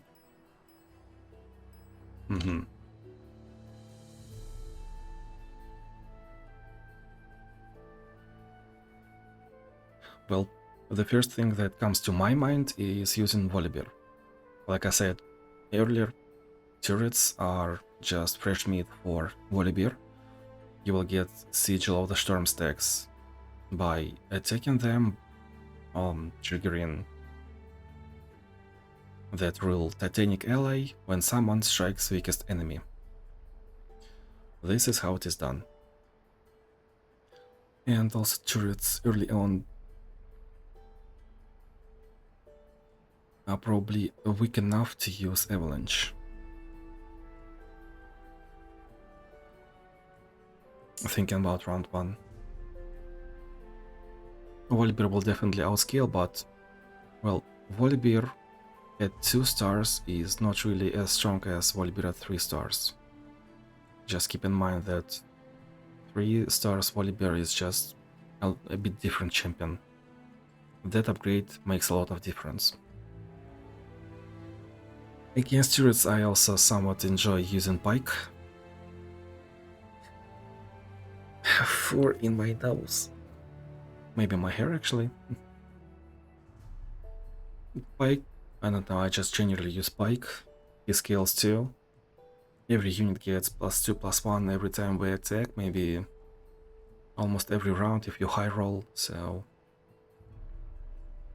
we do not play around Blinking Flames, but we will outscale in mid game. We will try to give enemy Victor vulnerable, or maybe control him using Pike spell. That's kind of good matchup, I would say.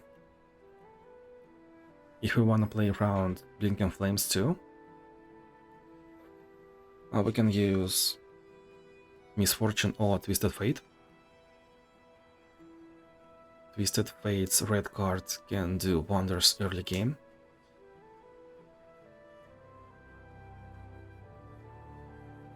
I'd love to play Twisted Fate here. I use Jhin, well, because Jhin is good too. He uses Blinking Flames, and turrets means that Expose the Finale will always work. Warwick is pretty good too. Enemy scales, we scale. Misfortune probably is just generically good here. Like, you probably can do this just at 3 stars, right? Without Ib's Genius, without extra damage in Constellation. Just let me show what I'm talking about. So there is this upgrade. Make It Rain has +2 damage. It's really good. But I'm probably saying that because one of my... Oh, miss? There is no miss? Everyone is miss, I see. So Icon Spirit was my first 5 epic relics that I got, and I do not really see gameplay without Icon Spirit sometimes. Packed Powder was whatever relic, you do not really need it. Gigants, Ludens Tempest can be used too. If you really want to, you can use Grand General's Counterplan, you can use something for spell mana, like any option.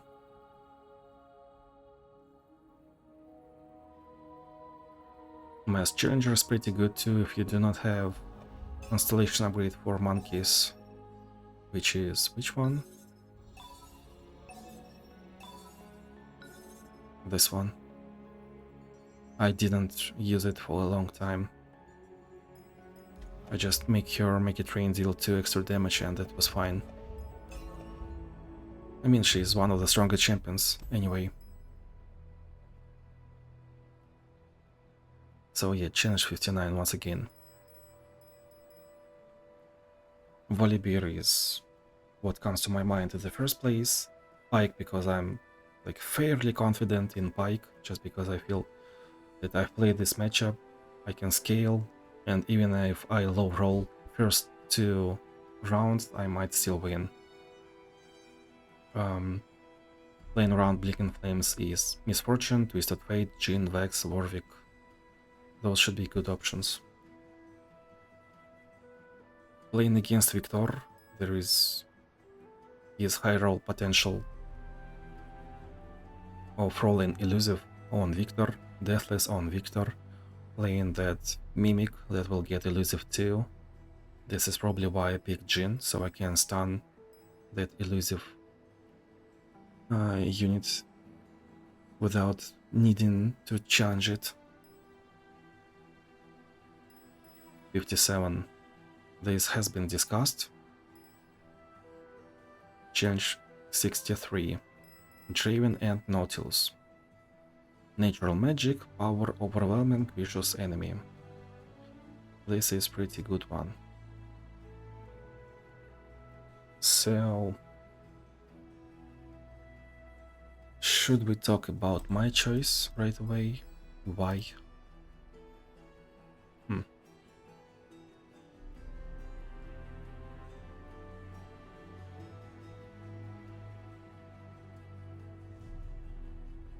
No, I think let's talk about enemies in the first place.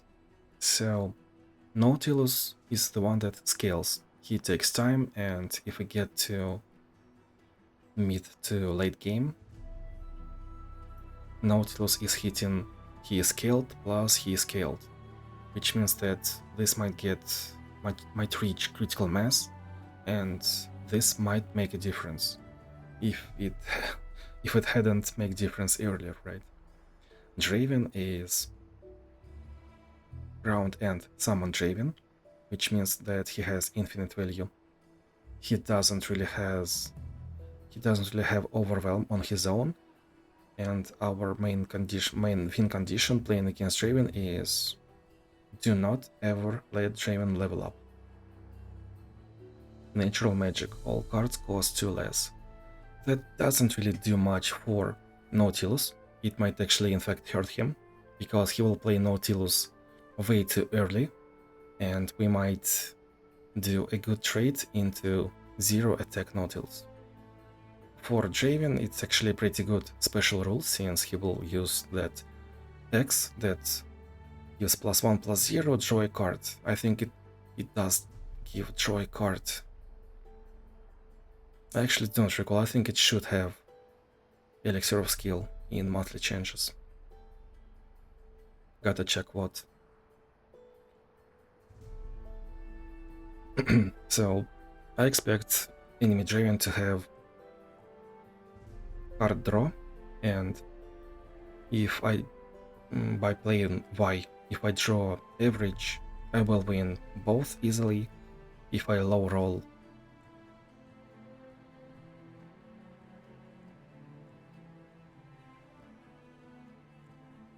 if I high roll, I kill Draven right away, and Nautilus will take probably 2 attacks. If I low roll, then I will just control board against Draven, and most likely outscale Nautilus because of my relic choice and rule choice. Not rule, but upgrade. Wise 3rd star gives a lot of value to units like infinite health, a lot of impact. And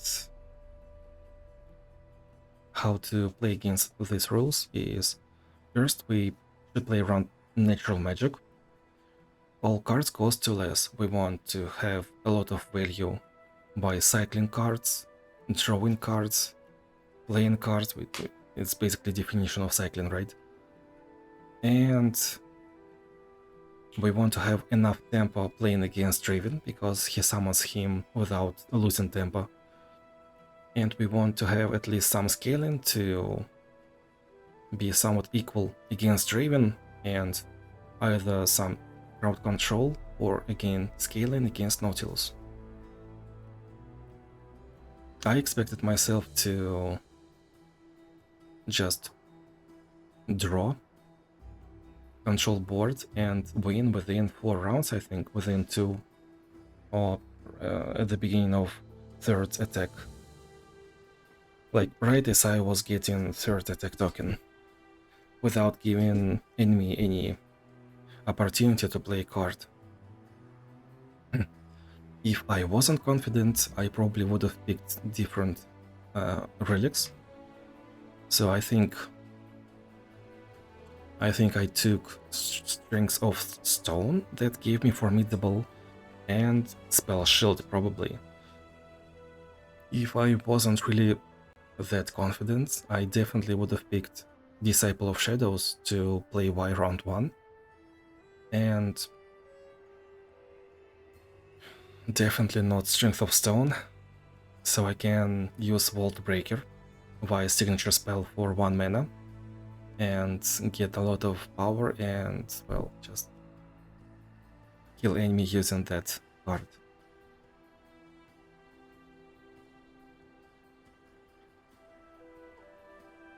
So Draven has a lot of value. He has 1 blocker every time. You probably want either Challenger or some Overwhelm, or just spells to remove him from board and kill in 1 turn, like Mystic Shot in my case. Against Nautilus, this is just Godzilla against... Whom was Godzilla fighting? I still remember.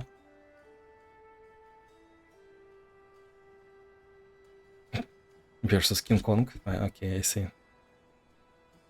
Yes, like Godzilla against King Kong.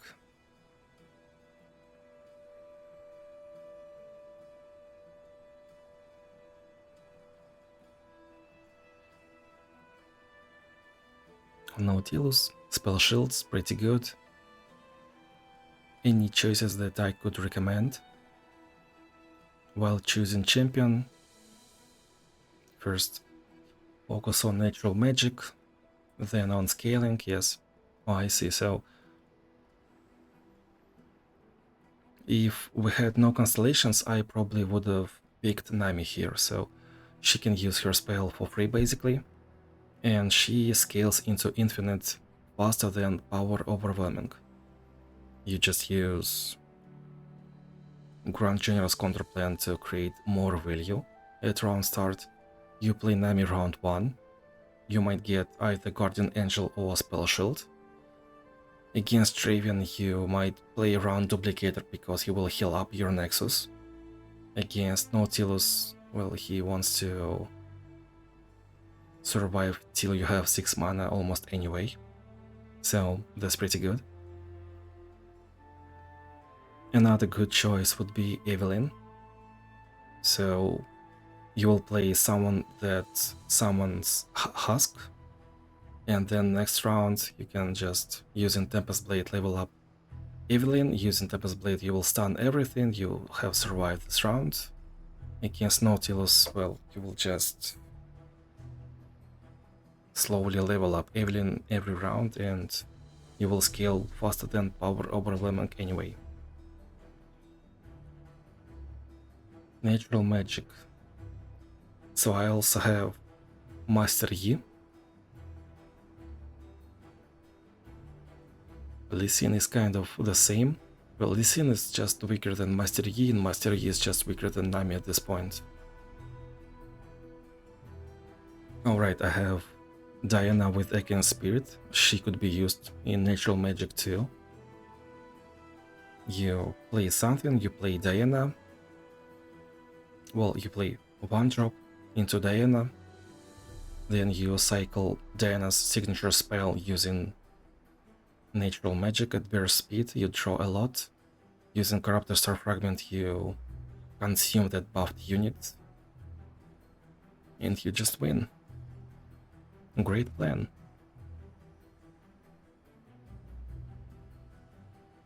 LeBlanc? Well, I guess LeBlanc is still good too. I guess LeBlanc is just generally good in the power overwhelming. We should notice that. Would I use Janna here? So Janna will level up using natural magic. Janna kind of scales into infinite, but slowly, and she has infinite deck. Her draw a lot is kind of slow. I hope this will be fixed with her constellation.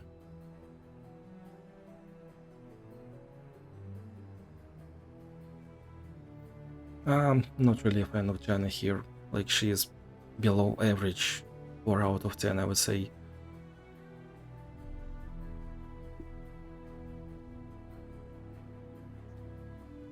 Would I use equipping heroes?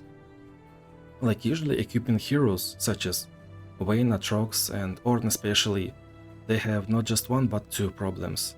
Against harder enemies they lack both mana and tempo. Against harder and deadly enemies you usually lack mana and you want to stabilize, but these people using equipment also lack tempo because equipment takes turn to be equipped. And right here we do not have that much mana issues, but still we are losing in tempo, and against Raven it can be wrong, it can be bad. Like, well, I guess Atrox should be fine. Vayne can be force, maybe 6.5 out of 10. Atrox should be around 7 out of 10. His problem is that he gets discount and you do not really need that much discount in natural magic. Ornn will still have mana issues and tempo issues. Well, let's move on. Mercy killings.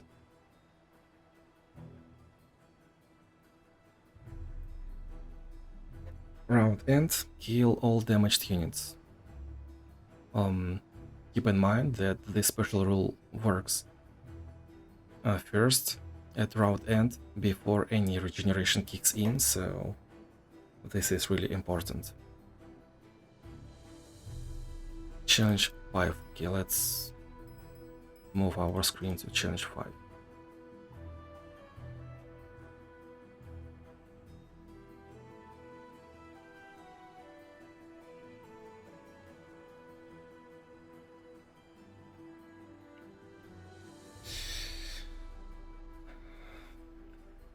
Mercy killings.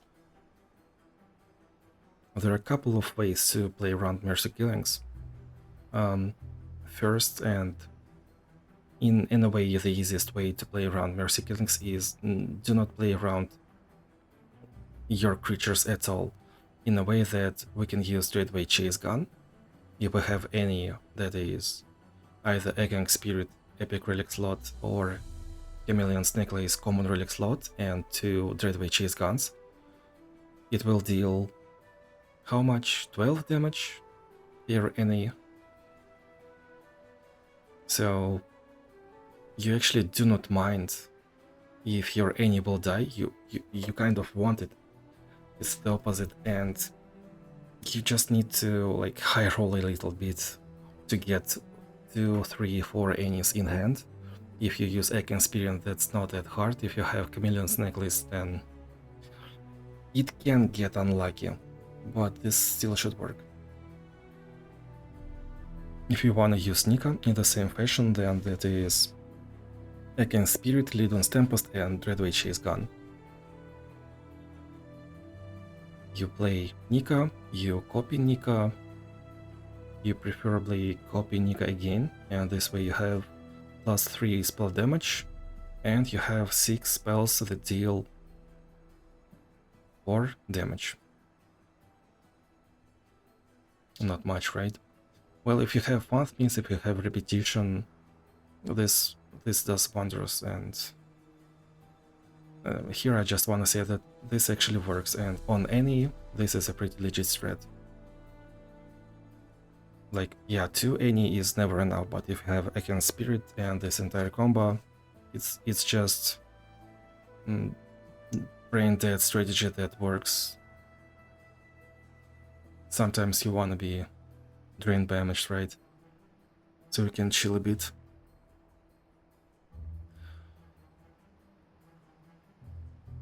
If you want to play through table control, then I would say that Luxie is pretty good contender. She will have better every round, and if you play Luxie, Lux eliminated in case. Luxie, if you play Luxie on curve, round 1, and if you have Archangel stuff, you will always have enough mana to play that barrier, right?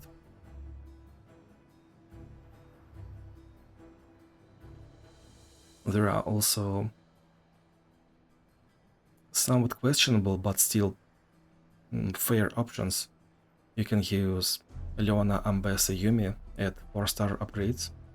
They will have Phalanx, which means that you can trade without sacrificing your creature at the end of round. My favorite is Warwick playing against Mercy Killings. So his 2-mana spell that you get at 2 stars heals basically 2 units at round end. And if you have 4-star Warwick, then enemy unit will just die anyway. If it has 2 health or more, it will get damaged due to your 4-star. If it wasn't damaged by your 4-star, it means that that unit has 1 health and Bloodhound will kill it right away. If enemy is supposed to have tough, well, you can use Luton's Tempest, you can use Epic Big Guns, and it will deal 2 damage. Problem solved. So Warwick is the easiest, the most brutal counter to this challenge. And I also noted to myself that Fiddlesticks can work. Well, if we speak about different strats, then not just Fiddlesticks. Fiddlesticks works just the way any works, because you do not care about state of your table. We can also say that you can stall to do Duplicator and control the board, kill in 1 turn. You can also use Frozen Tomb, because you will know, you can calculate that your champion will be round start summoned. You can also use Caitlyn, because, well, you do not need 3-star Caitlyn to proc Mercy Killings. Your traps deal double damage, your Flash Bomb will deal 2 to anyone, Regeneration will not kick in, the bomb damage will go through tough, and it will work. You do not need 3-star Caitlyn. In this particular case, challenge number 5, so Sejuani always has extra stats, which means that if you trade, you probably trade 1 for 1 anyway. And if you do not feel like trading, then you just do not trade at all. If it is good creature for bad creature, right? Against Sejuani, you just do not trade that way. There is problem against Lee Sin, because Lee Sin is pretty bad enemy. He might play Challenger, he might not play Challenger, it's really hard to predict. And he will also get Barrier on demand. Main skill main skill playing against Lee Sin is to know when you want to pass during his attack. So he will not play those 2 per speed spells, and he will not get Barrier. But if he has Lee Sin on board, if he is using Challenger, then something is... you're about to get kicked, probably.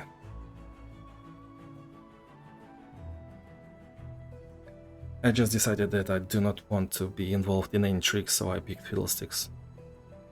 No joke. Challenge number 5, I was like, Mercy Killing Lee Sin, really? Like, what am I doing in the guide for this? This is something.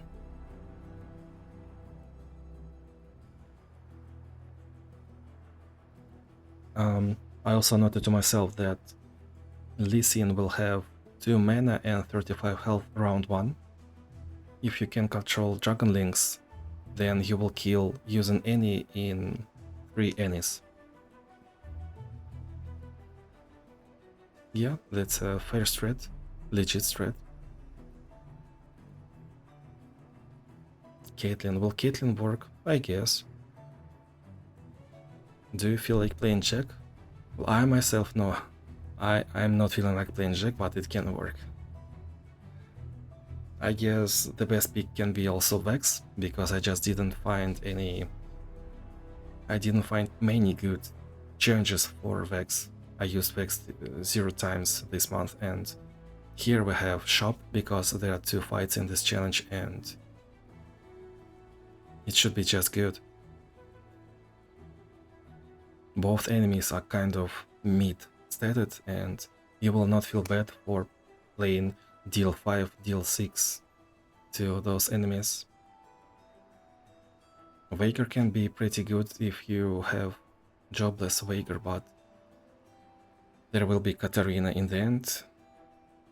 I think there will be at least 3 Katarinas this month, so do at your own risk. I use Waker on Katarina because it just works like a charm.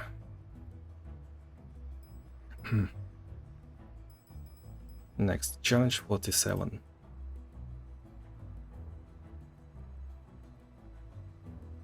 Darius, Draven, Rock, let's rock. So Rockfall path is usually a skill issue, no joke. You either traded badly or you probably forgot about it, right? Sometimes I can find myself in a situation where I want to place something on board, completely trade against, let's say, Draven, and then I have nothing on board, and Rockfall path will just trigger, kill nothing, and I have 1 round to play units, 2 rounds to play units, and 3rd round to basically, right? Sometimes you can just not play anything before it triggers and play only after its first trigger. The main thing about this too is that neither Darius nor Draven have any, like, they do not have any tricks, no spells, no skills to deal 1 damage, and the fight should be pretty straightforward. Like, you can play, you are killing me, no, you are not killing me with Morgana, so they attack, you heal up using Morgana. Yeah, why not? I kind of enjoy doing Morgana into Darius, especially with Guardian Angel.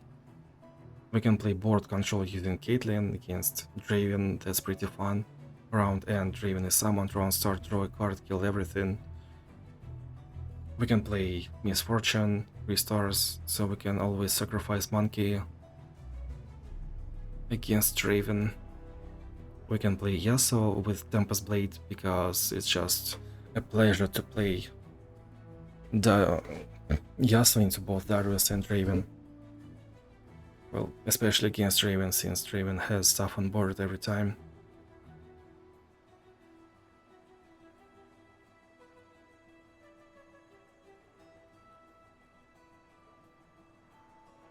I guess that's it.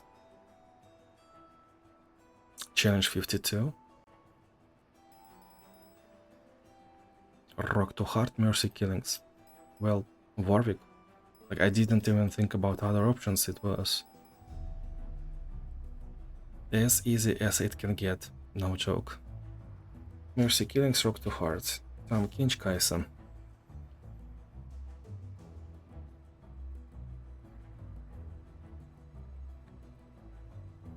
This month we have 2 Kai'Sas, and this is one of these.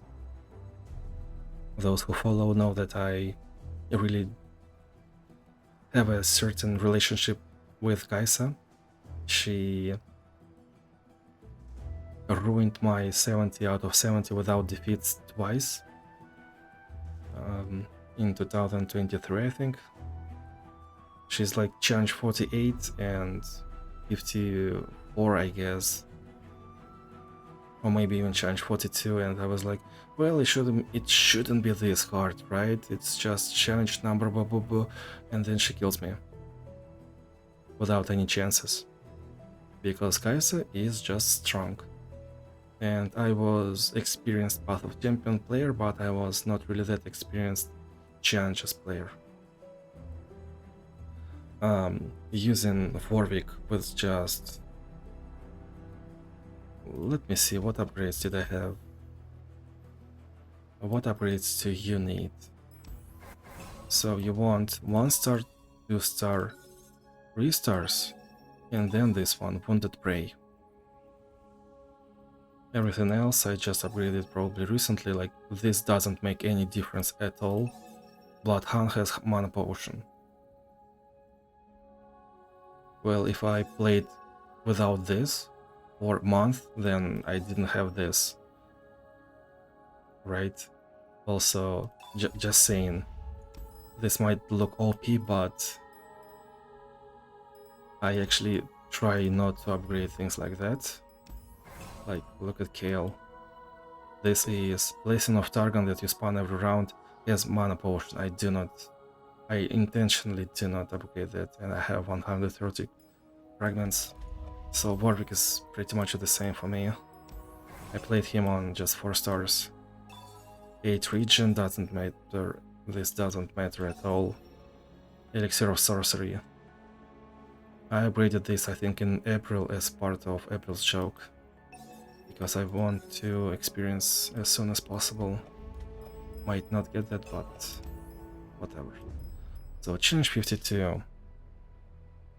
We get that 4-star upgrade, we win easily. That's core build, right? You get 3 stars, you go northwest, you upgrade 4 stars, and that's it. If you have questions, if you can win or cannot win, but you wanna do flawlessly without losing any challenge, then of course I would say pick Jinx or pick Swain, because like rule-wise, this is top 10 hardest challenges this month. I do not think this is top 5, but it can be top 10, 9, not sure, maybe 8. Just because of my personal hate against Kai'Sa. That's it.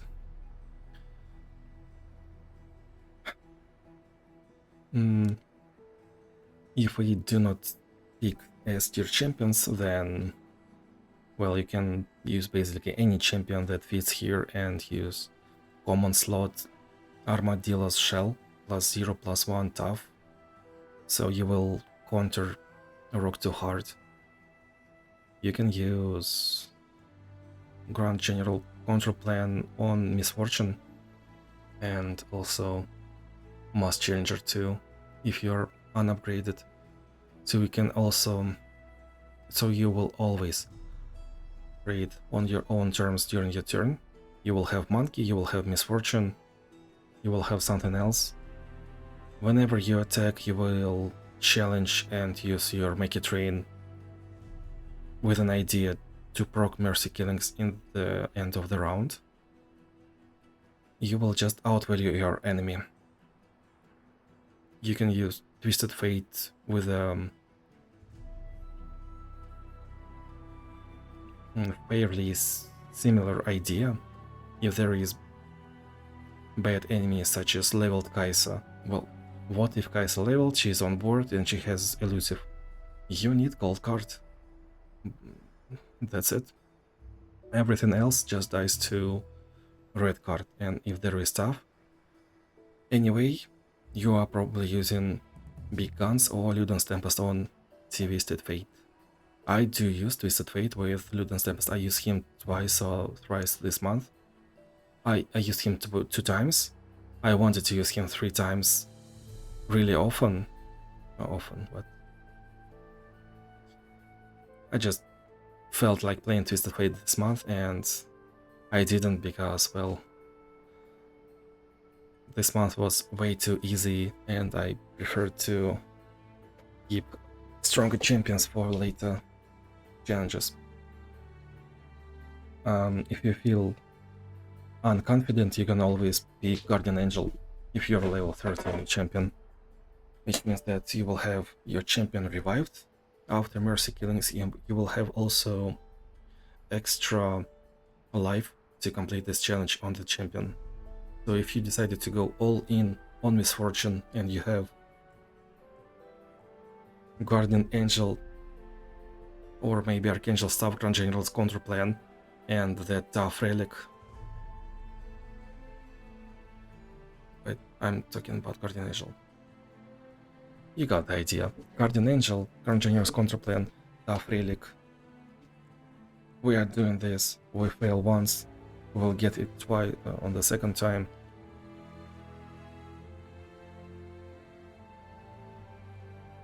I think Guardian Angel actually gave me extra life that mattered once.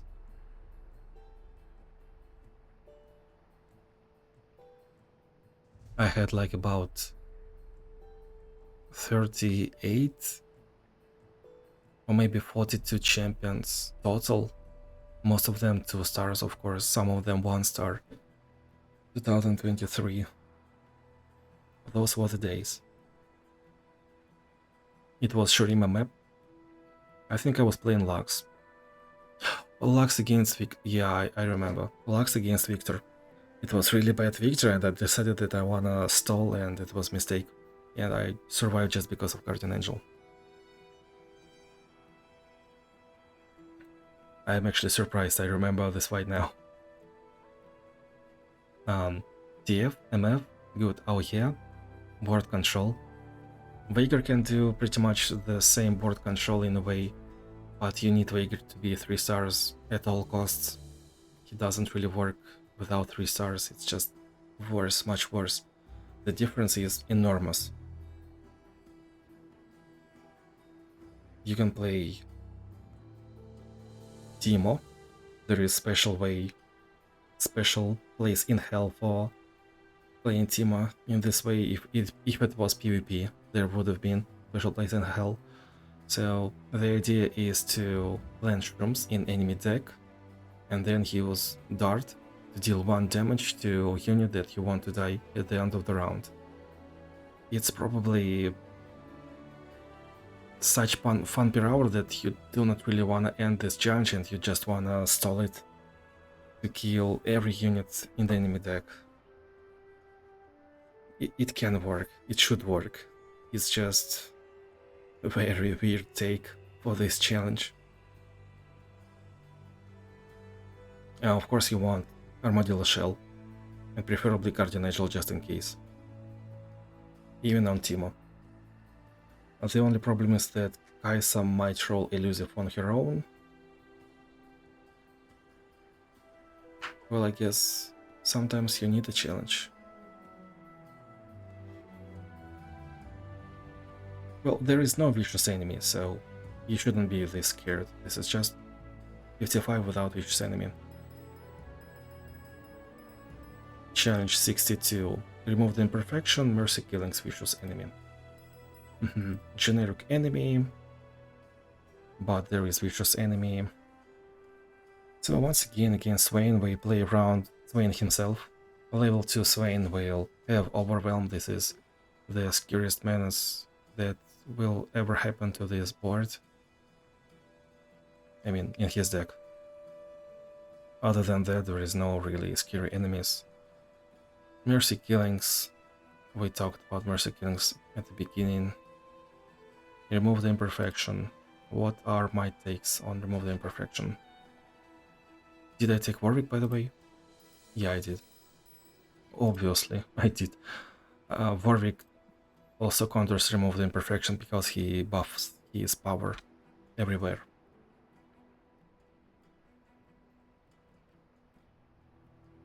I have noted to myself that mercy killings is like Stuffer but worse, but same, yeah?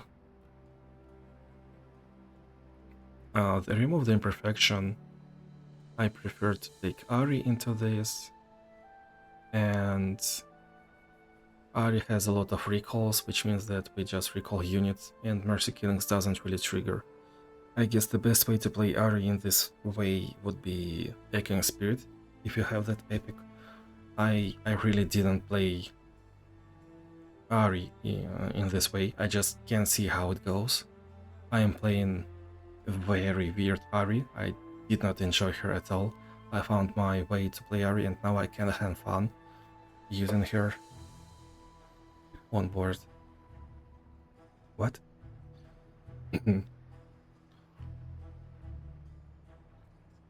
Who else? Caitlyn? Caitlyn, you can use Guardian Angel, you can use Stalker's Blade. You will just control stall or control the board. You will stabilize.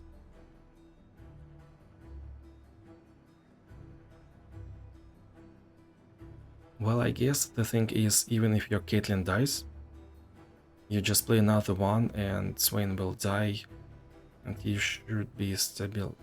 You should be stable. Although there is vicious enemy. Well, this is a little bit rough, but we should stabilize due to mercy killings if we are low rolling. That's funny, but that's the way it is. Misfortune, Twisted Fate, Wager. They can all compete against this challenge. I also had an idea to play Darius, like this is Noxus against Noxus, one general against another. Darius himself counters remove the imperfection just by nature of Darius because of his 3-star upgrade. Darius has hold it to stun Swain, well, just in case. We talked about it, right? Swain is the scariest card of Swain deck, and hold it will just counter everything. Death Hand can kill enemy Swain. And mercy killings, well, I guess we do not really care about mercy killings because only thing we care about is we attack, we do not protect, we smork. What do people used to say 10 years ago when they played Hunter in Hearthstone?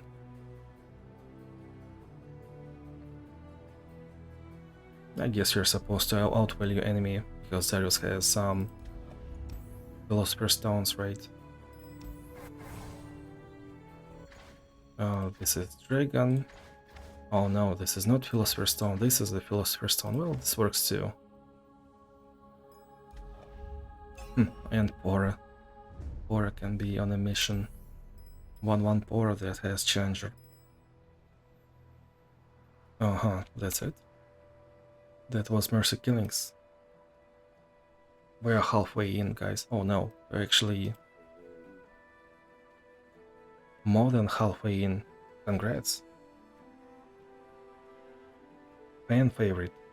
Strongest enemy gets +2/+0 overwhelm round start. This usually gets countered by Frostbite, stun strongest enemy that can be found in Yasuo, Ari or Darius. Let's take a look at certain challenges.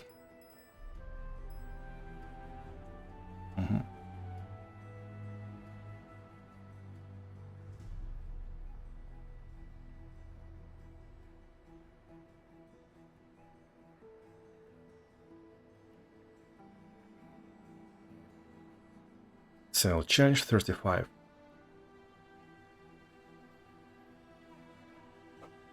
This right here. So on challenge 70 I said, well, this is definitely not the rule that we are playing around, this is time Kench that we are playing around. And here on challenge 35 this is exactly opposite. It's not the time Kench that we are playing around, it's unstoppable force that we are playing around. We play against time Kench in a way that we do not want him to consume our units, we want to have high attack, and unstoppable force gives us higher attack just by default. The way to play around unstoppable force... Wait. Brain lag. All good. I was like, I'm talking about unstoppable force, so why is it fun favorite that is selected in Notepad? All good, all good. So yeah, we're playing against unstoppable force in the first place. Usually you want to rush enemy down within 2 attacks. If you have some unconfidence in your choices, then you can play Gwen. Gwen will heal up your Nexus.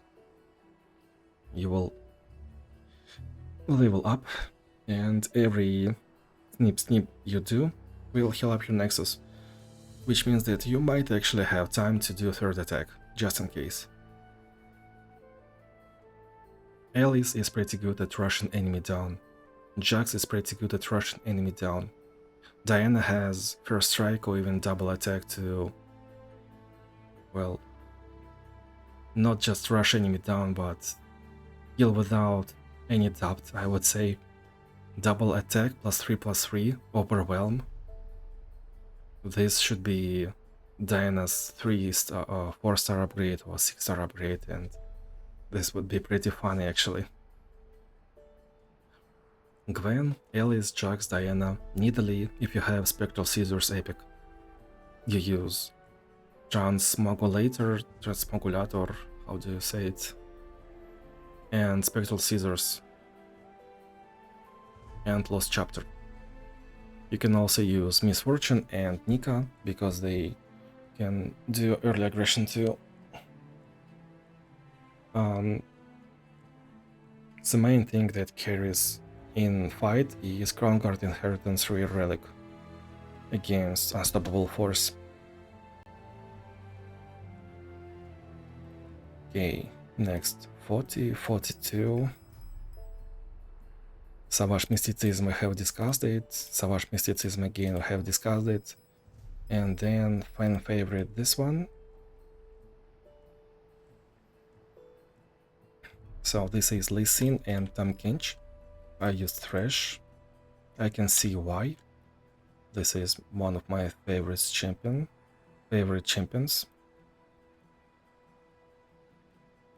In a way. We just discussed Kench. I think we discussed Lee Sin too. The main skill against Lee Sin is know how to pass during his attack, because when he attacks, he confirms his attack and generates 2 burst spells.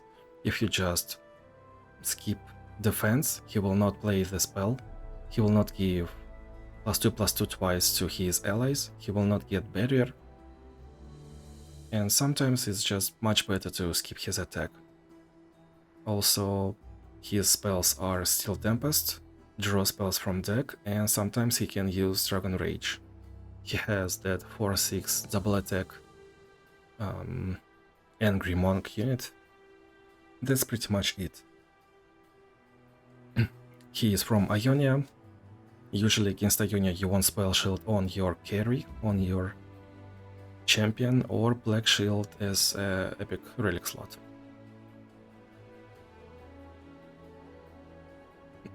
So in this change there is one thing that probably can be not really that obvious. Against Kench, our Phantom Prankster will be easy target to be consumed, because it has 0 attack, and Kench plays Kench round 1. Round 2, Prankster get captured, and that's just not nice. We either want Black Shield, or preferably we want Strength of Stone epic relic to make this 0-10 guy a 10-10 superhero that's just on the board round 1. If we can make him overwhelming enemies, and if we can give him spell shield, that would be actually really cool, but you don't really need overwhelm if he is 10-10 against these enemies in particular. So funnily enough, we can come to a conclusion that it doesn't really matter what champion you play, your best in slot will be Strength of Stone epic relic, and if you have Beast Within use that one, or Mass Overwhelm if you have another choice. Another choice? If you don't have Beast Within.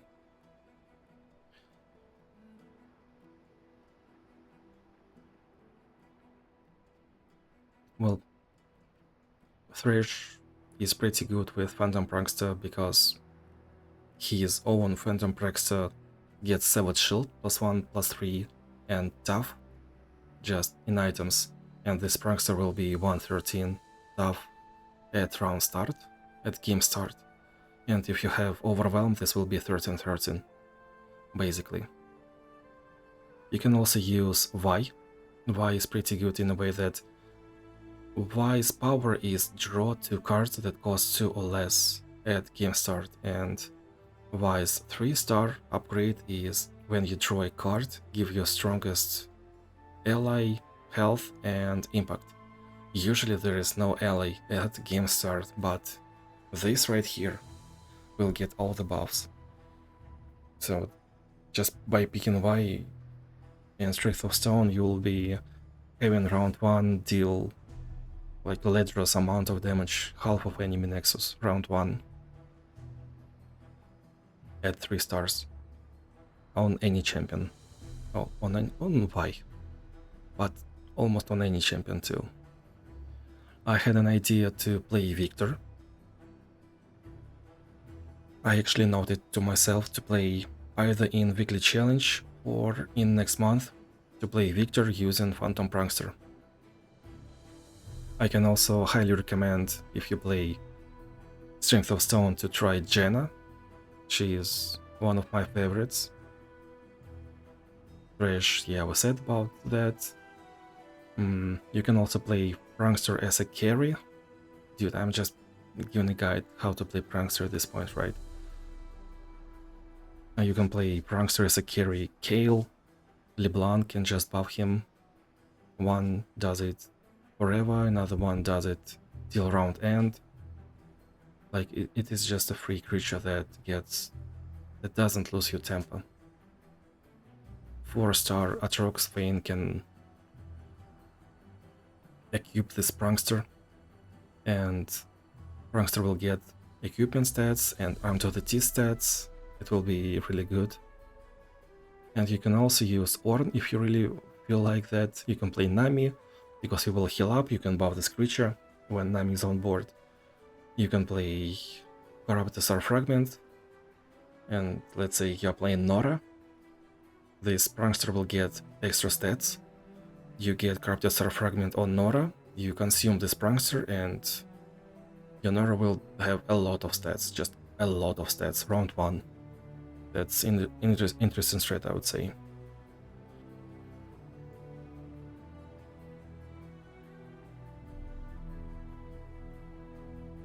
So we just discussed challenge 67. At this point, why wouldn't we go right away to Dying Laughing, right?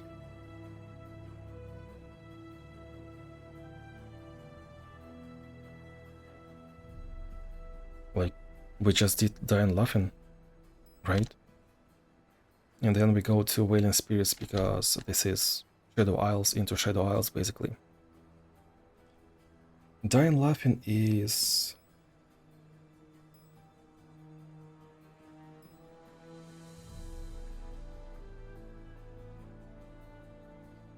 $14.50, this one, that one. Dying Laughing, well, we're playing against Kench that does the same. This is just... sorry, weaker Kench. I played Kindred because I could. Would not really recommend it, but I guess you can do that. My idea probably was to buff, to use Guardian Orbs, or maybe one Stalker's Blade, or maybe I was actually playing Packed Powder. I do not really recall what I was thinking 1 week ago. I just probably didn't really want to use Thresh anyway.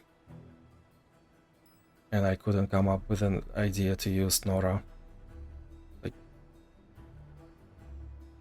Let me note to myself. Dying laughing. Victor. Nora. With corrupted star fragment.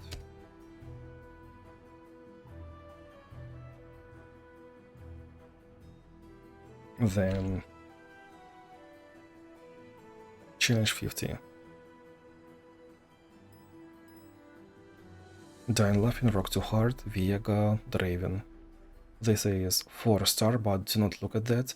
This 4 stars means only that enemy will have a certain amount of health and will get certain amount of cards at beginning of the game. It probably also means level of logic they are using, like bad logic will do bad trades that will actually purposely help you win the game. Better logic will attack not doing such bad trades purposely. Another logic will probably do nothing if there is bad situation on board. Stronger logic will use some spells and do something good, etc, etc, etc. So we got Rock to Heart and Phantom Prankster. I use Thresh obviously because I know that Phantom Prankster has stuff and Rock to Heart is already contrared by that.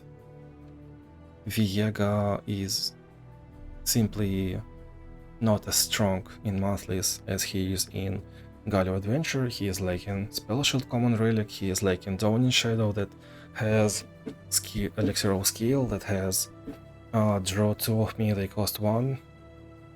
He's just extremely weak. Draven, we have discussed Draven, we can use Prankster to block Draven too. Do I have tips, by the way? Why am I not reading my tips right now? Rock to Heart gets controlled by Theft or Region or high stats. And we have high stats and we also have Prankster, yeah. What else? 14, 67, we just discussed it. Okay, 68. Dying Laughing, Spawn 3, Fiora, Katarina, Vicious Enemy.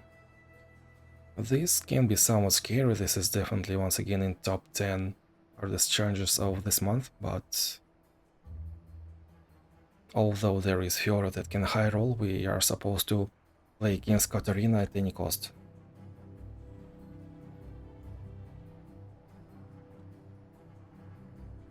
We have already did Fiora guide, I guess, and the main thing playing against Katarina is to remove Katarina from board. Maybe not as soon as possible, but do not let her attack anything at any cost. Like, probably the best way to play around Katarina is... So you are playing Veigar, and you have attack token. An enemy summons Katarina. Next round he has, let's say, 3 mana, and he summons a unit. You might just... Or even if he has 6 mana, round 2, and attack token. He summons a unit, and he has 4 mana left, you're still supposed to skip most likely and take some damage to your Nexus, because you do not want to kill Katarina into him playing another Katarina that will give his other allies +2/+2. You wait till he actually attacks, till he declares attack, and then when enemy is in combat and has already wasted his attack token, you use Darkness at burst speed, you kill Katarina, that is 3/2, and here Katarina didn't have any items for some unknown reason, not even a studded leather for +1/+1. So you kill Katarina, she dies in combat, you take every other damage to your face, and you start developing. By doing this, you make him not buff allies by summoning another Katarina. You prevented Katarina from leveling up, and you didn't let him... This is just the same but different reasoning. You didn't let him resummon Katarina just in case if he could do something about your darkness. This is basically different reasoning, but same thing.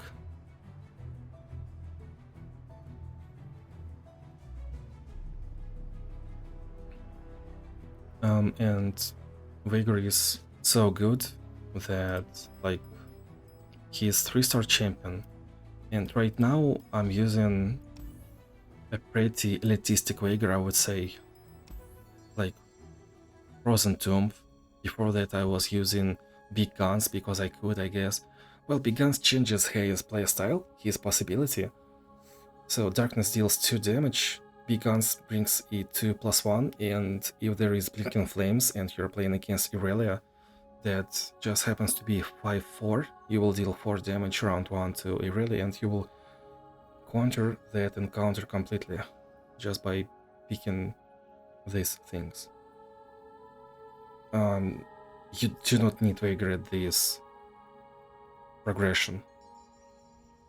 I used Veigar just like Morgana, Guardian Angel, Sharp Sight +0/+3, so he can survive, and he also could be used in formidable encounters, because, well, when you deal damage to enemies, they will deal less damage in formidable. And my third relic was common relic. It was either tough or regeneration or spell shield, depending on matchup. Spawn, it doesn't really change anything. Speaking of other options, what do I have? Darius. Because because Katarina is 2 health, we can use both Samira and Darius. Let me show why. Just in case. Death Hand is 2 mana. Because of mana potion, deal 2 to an enemy. Like, you do not need this, you do not need it. That's my Darius, by the way, yeah, 400 fragments. For fun. Dustin.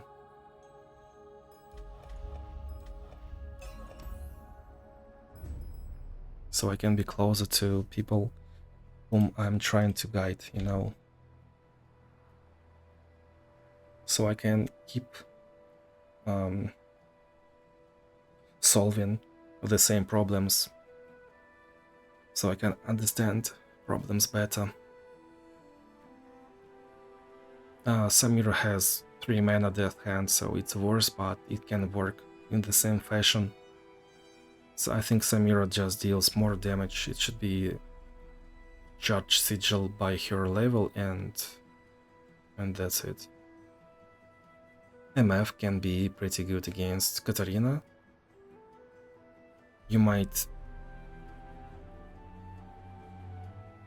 do some preparations.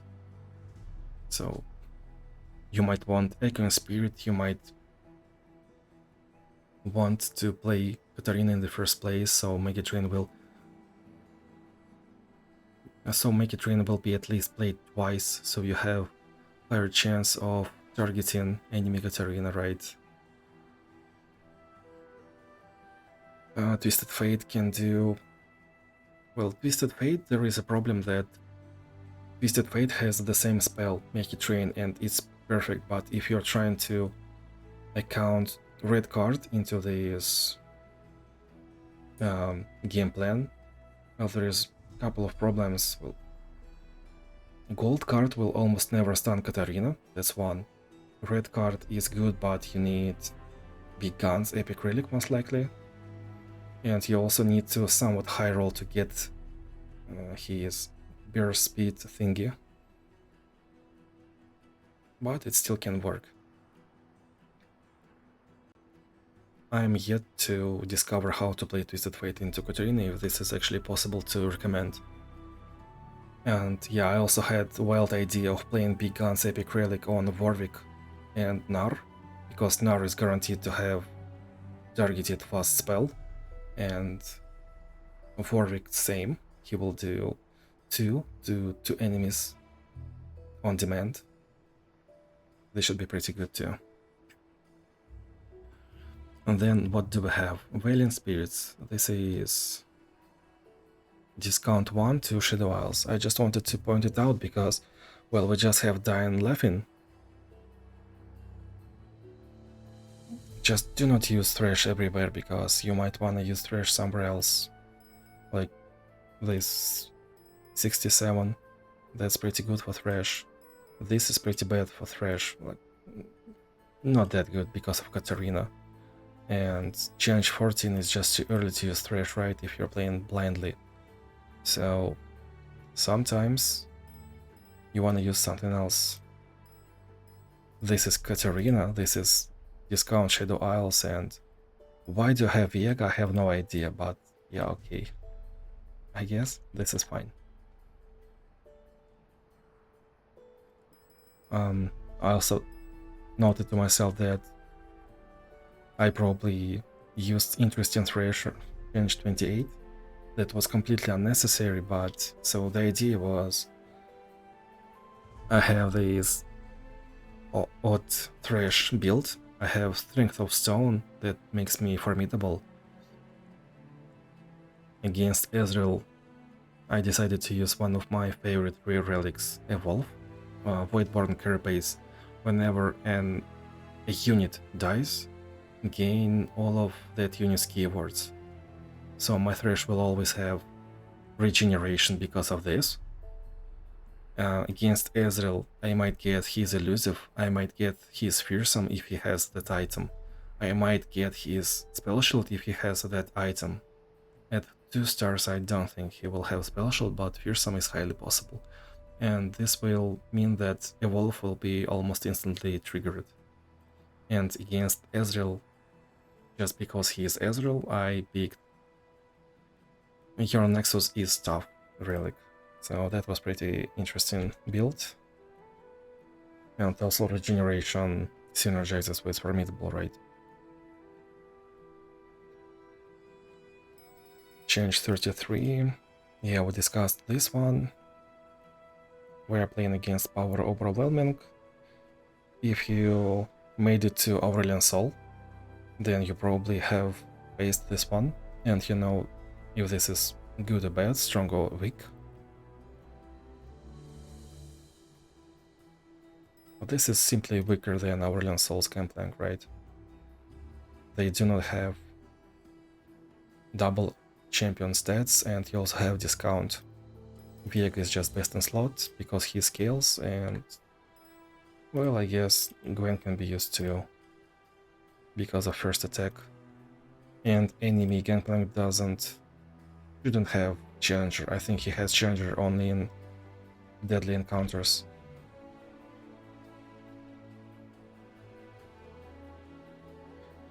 We can also discuss Unflinching Strength and Little Bodies too, right?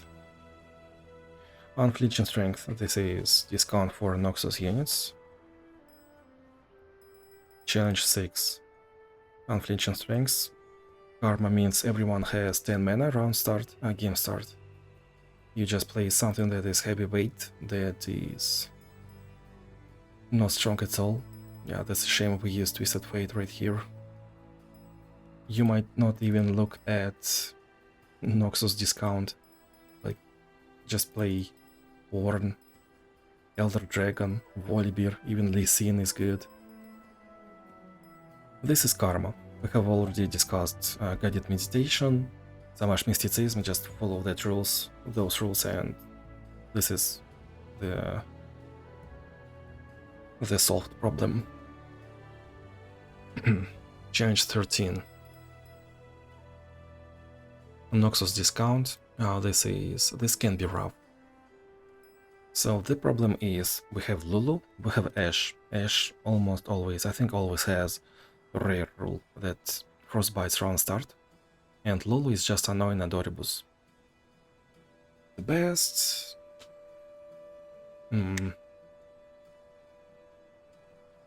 solution for this challenge actually should be formidable champion that carries the game.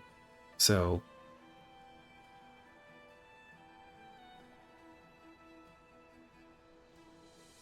that's it. Formidable Noxian champion that can carry. Not this one, maybe this one. Swain has 3-6 stats. Just if you want to. If you want to style on enemies. Mordekaiser doesn't really synergize with Formidable, sadly, with Strength of Stone. Do I have to type it every time?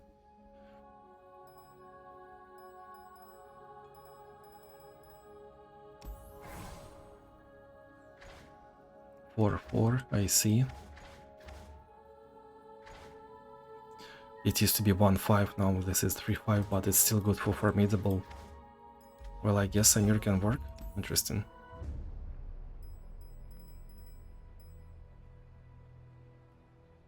And so what do we solve? Formidable solves Ashe, and playing champion solves Lulu. If we also can find something from Noxus, we will basically synergize and work against with everything. Just because of Lulu, I would also want to highly recommend Samira with Oath of Guardians if you have that epic relic. Did I play... I played LeBlanc, right? Yeah. So this is exactly... This Ashe is why I decided to choose Secret Technique Epic Relic for LeBlanc in my first slot. So I can always buff her and use Mirror Image on LeBlanc.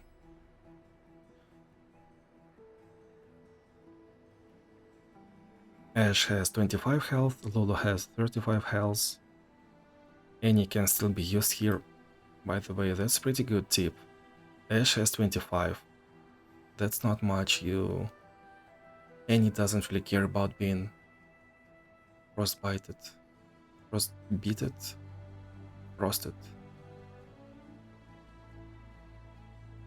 Lulu has 35. Well, Lulu is pretty weak, so Annie can be used, yeah. And we do not care about many problems that enemies are giving us.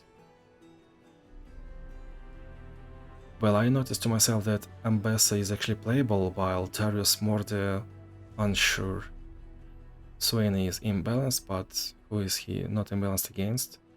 Mel didn't really catch Mel yet, yeah. Next, 57. This has already been discussed. 64. Noxus discount, Powder Monkey round start. Vicious enemy, Fizz Kaisa. Yeah, this Kaisa can be somewhat scary just because this is Kaisa with a vicious enemy, but luckily we got discount. Fizz has pretty weak deck. Main problem of Fizz is that he has elusive units. Like 2-1 elusive unit, 3-2 elusive unit, Monkey will ping our Nexus for 1 damage, and this can be pretty annoying. If we really do not care about guys and play against Fizz, like just abstractly speaking, I might even consider using your Nexus has stuff, but well, our main problem is Kaisa, so Kaisa is a champion that we want to stabilize as early as possible, especially against vicious enemy. She is supposed to play Pora around 1, a lonely Pora, into another Pora, into Voidling, and then if you have nothing to counter this with, she will be evolved, or at least 5 out of 6 at the next round start, and with vicious enemy she just plays Kaisa, and this is unlucky, already unlucky.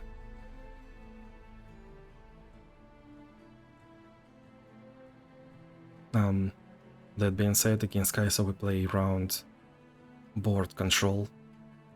We play to target enemies in the first place, usually, especially against vicious enemies, since there are a lot of health in their nexuses. We could use Mass Challenger to try to target enemies as soon as possible so they do not like prospect within 4 rounds. Like if enemy units are on board for 3 rounds straight in a row, then something is going wrong.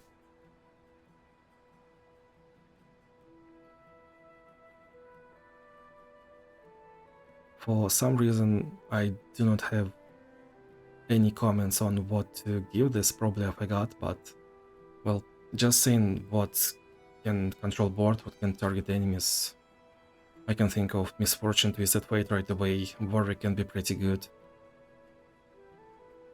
If we speak about Noxus, then we probably want Mass Challengers such as, well, Samira.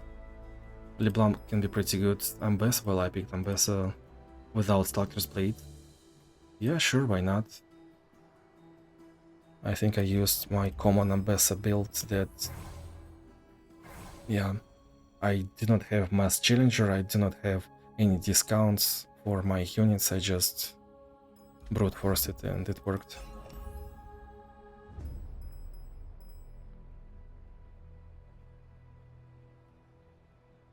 Lil Buddies.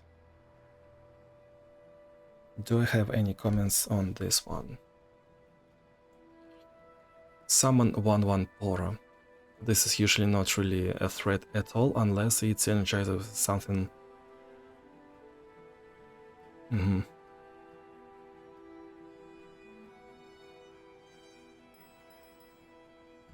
So this one should be pretty easy. Dragon's Peak. And this is Karma. We are playing whatever we can. I decided to play Mordekaiser because we have 10 mana. Game 1. Dragon Peak can... Well, this is Monster Adventure. We are not discussing Monster Adventure, right? This should be solved on its own, kind of. 69 and 70. This has been discussed twice pretty much. This in the beginning too.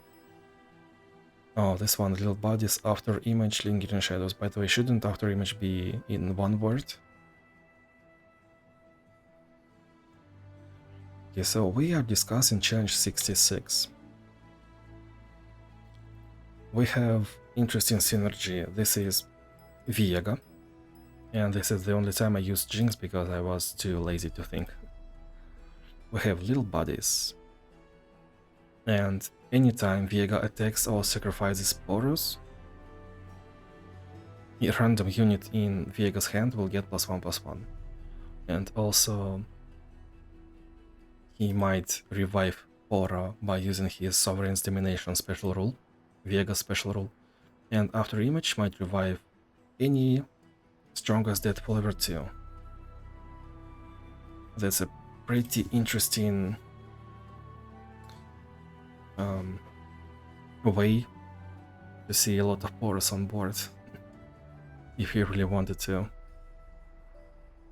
So Viega in monthly changes is just fairly weak, I might say. He's much weaker than in Galio Adventure. He doesn't have Spell Shield, his Dawning Shadow doesn't have Elixir of Skill, and Shuffle 2 of me in deck they cost 1. That After Image probably means that if we sacrifice any creatures to get Lingering Shadow procs to creatures in our hand, then enemy Viega will summon, using Sovereign's Domination and After Image, strongest our units. And After Image will remember strongest unit for entire duration of the game, not just previous round. Nevertheless, against Viega you probably want Spell Shield on your carry, either Spell Shield in Common Relic slot or Black Shield, just to be confident. Confident that your attack will not be stopped.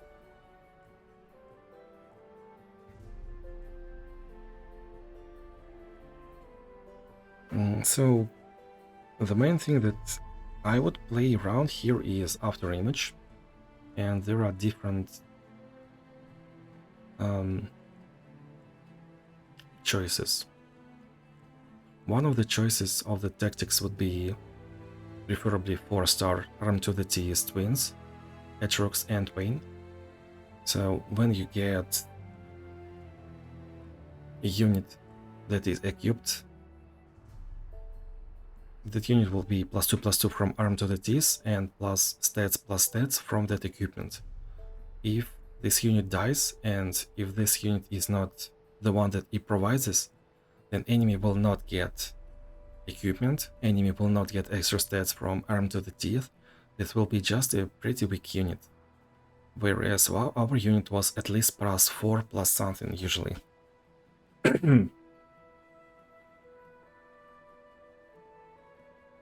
Will I play Kain here?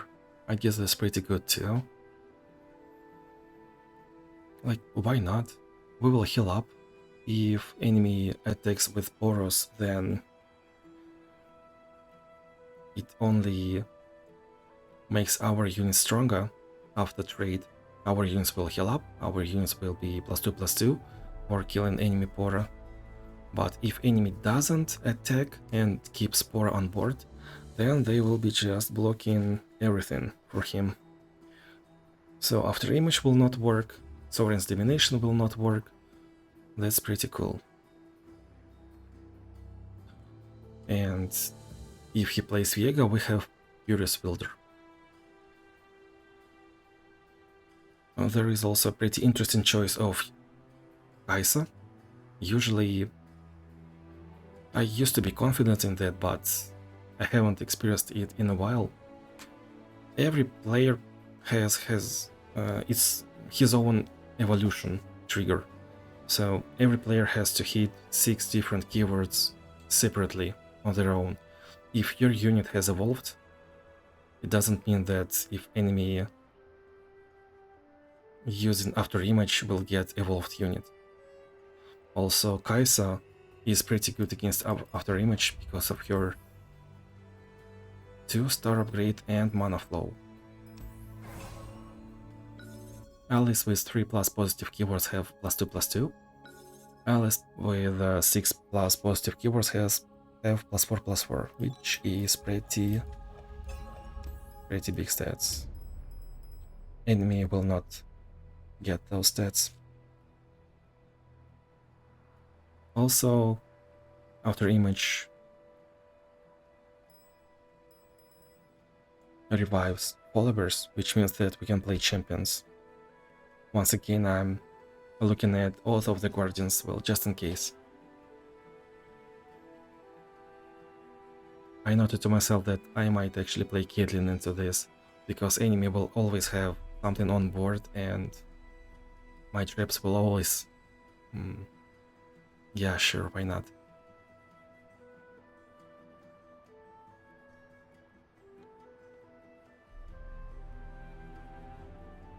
Okay, let's go ahead. Challenges 48, 55, 56. These challenges didn't really fall into previous groups because they do not share in common their special rules, I think. 48 should be something and Lulu, like Ezreal Lulu, yeah. Transit Fighting, Manaflow, Vicious Enemy, Chorus of Power. This is pretty nasty and this should be in the top 10 hardest challenges of this month. Ezreal has a lot of mana that can be bad for our early game if he high rolls. The fact that Lulu gets a lot of mana doesn't really change much. You should just using Manaflow and Vicious Enemy without Chorus of Power, she will play all her hand, all her creatures from hand within a couple of rounds and that's it. Ideally, I think you would want to use Kench at 3 stars and of course at least 35 Nexus health against Ezreal, against elusive units. Generally, I pick Berserker's Buckle for Kench. In second slot I have Archangel's Staff, and in third slot well, in my case, best in slot should be chosen by the stars because it gives both regeneration and overwhelm. and even gets challenger. But if you do not have this epic, you kind of have to choose between regeneration or overwhelm or mass overwhelm, or maybe you want full build to get challenger and tough.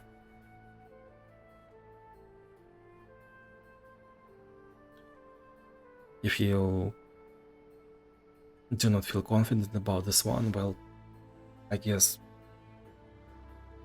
S tier champion can be used, like Jinx can be used here. I can see Jinx being not good, but I can see a person being so desperate against Lulu and Ezreal due to the visceral hate to these two champions in monthly challenges that that person would just pick something of S tier. Okay, agreed, thanks. Vex should be good if she is somewhat leveled. She finds a shop, she finds a couple of spells in shop, and this is done. Against Lulu you want to mulligan for Valiant Spirit to do a huge AoE, preferably twice. Against Ezreal, I don't even know. You play around Swabot in the first place, everything else is just... Swain is pretty good, and Volibear should be pretty good too. It's kind of weird to play Volibear here, but this is a high chance to win anyway. If we wanna be creative, then, like, according to my tactics right here, you want something that has not really that weak early game, that stabilizes within 3 rounds, something that plays heroes, champions to play against Lulu, something that will find a way to play against elusive Ezreal, something that can have a way to play around Swapbot, something that can solve transit fighting AoE, area of damage. Like so many conditions. Well, due to a lot of mana we need early game, due to Ezreal we need to stabilize within 3 rounds, champions against Lulu, Swabot against Ezreal. That's how I see it. Kench kind of solves everything in a way that he's just good. Like, what's good here, right? Vicious enemy, Manaflow, nasty, but against Ezreal, Kench has elusive unit, just in case if we need it. And we can play just units against Ezreal since there is no Adoribus. And against Lulu, Lulu cannot rush us down, which means that we might just skip one of the rounds, we might not develop during one of the rounds, and on round 3, on 4 mana, we will play Kench, and we will start stabilizing, and we should have enough health. Like 35 health I think should be enough, no joke. The worst thing that can happen is Swabot on Ezreal at this point.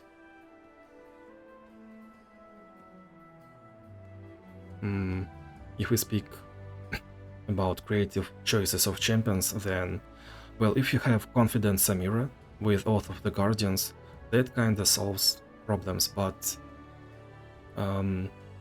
so we have Mass Challenger against Ezreal, Stealth, and Lulu's elusive units. Oath of the Guardians into Lulu, so we have different win conditions in case if we need it. And probably not Star Gem, but Berserker's Buckle, so we can counter frenzied fighting.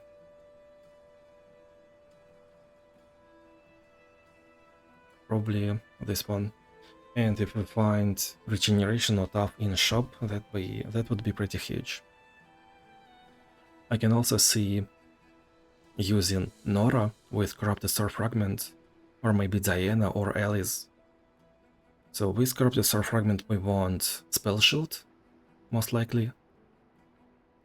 And Corrupted Star Fragment solves Frenzied Fighting, since we will get a lot of stats and sometimes keywords that will have us survive, like Tough, like Regeneration, Challenger, First Strike, maybe even Lifesteal if we somehow manage to get it.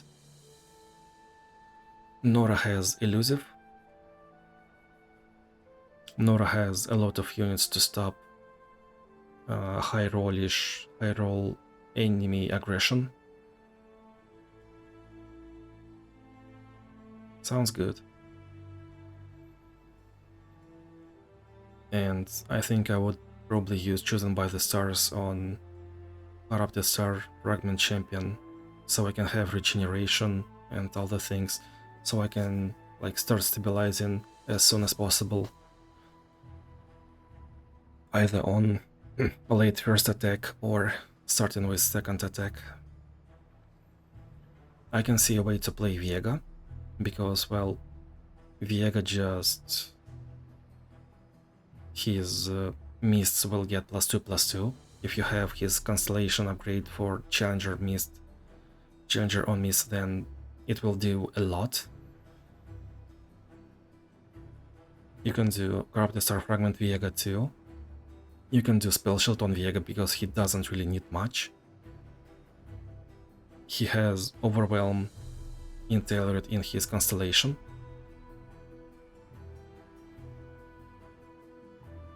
I guess you could try 4-star Atrox, armed to the teeth. Well, Vayne is still good, but Atrox should be more confident because he has Lifesteal unit, he has Frenzied Fighting, Furious Wielder... Oh, did I say Frenzied Fight? Because Furious Wielder will help to counter Swapbot.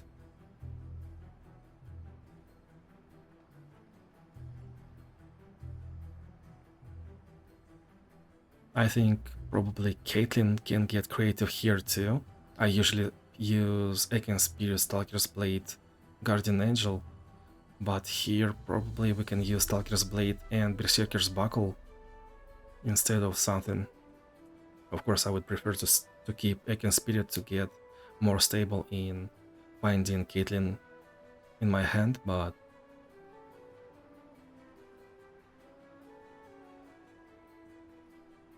we can also use Sharp Sight, by the way, against all these elusive enemies. It would help.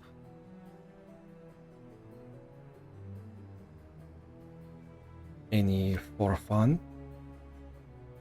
What did I pick?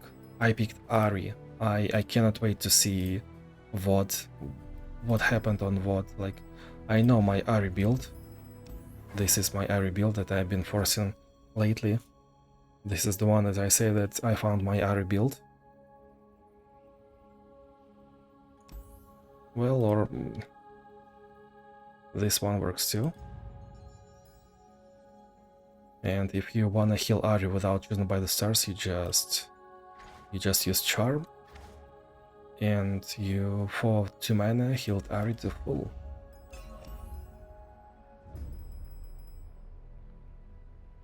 That's a pretty neat way to play. Oh, in the very same fashion you can play Teemo, right? You have elusive unit, you have champion that will not be Adoriboost, polymorphed into Squirrel. You can put traps somehow into enemy deck, and then you use every dart on Teemo. I even have some shorts, Giga Teemo, it just works, trust. I also noted to myself that Vex and Veigar could be good. Veigar can use Buckler, Sharpside, Regeneration too, or Chosen by the Stars. And using Darkness, we will control board, heal. It will be good. Most likely we can use Duplicator too. And Vex, just because of my 4-star upgrade, will carry this easily. Yeah, this could have been Vex encounter too. Challenge 55. This is solo Ezreal, everyone is formidable and beyond mere flesh. Due to this +1/+1 mod, Ezreal might be fearsome, spell shield, elusive, formidable. He will be kind of high stated, and due to that we might take some Nexus damage round 1 on first attack or on second attack too. So that happens. We are playing Mass Challenger usually into Ezreal. We can control board and enemy amount of potential enemy damage on board by dealing certain spell damage to enemies, right? If we decrease their health, we will decrease their damage too. Speaking of formidable, for formidable I usually use Kayn, Thresh, Janna, Veigar or Volibear if these two are jobless. Hammer can be good, he has 2 mana turret that has 2/5 stats. In Most Formidable it will be 5/5. Pretty good. Morgana can be pretty good too into Formidable. I mean, she is good into Formidable, but she is pretty bad into Ezreal. It doesn't really matter how many curses you stacked into his hand, every curse will be 1 cost to discard. So sadly you just do not want to pick Morgana into Ezreal. By the way, it's just generally pretty good to have a 0/3 Sharpside relic. Or maybe common Varmox armor. Speaking about board control, we can use Make It Rain. Yeah, Misfortune, Twisted Fate. Hold on.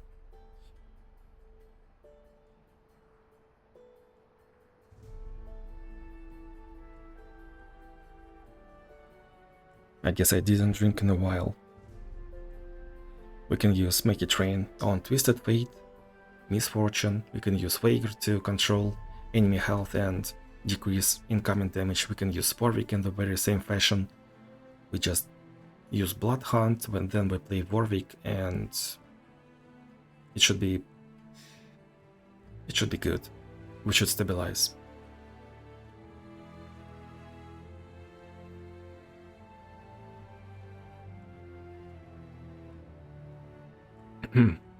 So right, I just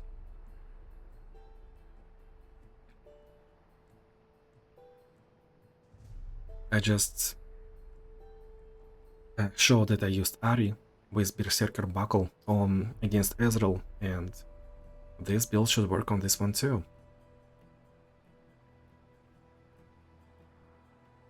And this should be pretty much the same. Or you can have a better start with 0/3 Sharpside. Next, what do we have? 56. Suffer Dune Striders. So this is interesting because we have, well, Kench Irelia. Kench cannot trigger the Suffer by any means unless we skill issue traded badly, or if he used deal 2 to an ally and give 2 enemies vulnerable. This is pretty much the only way to make us epically suffer.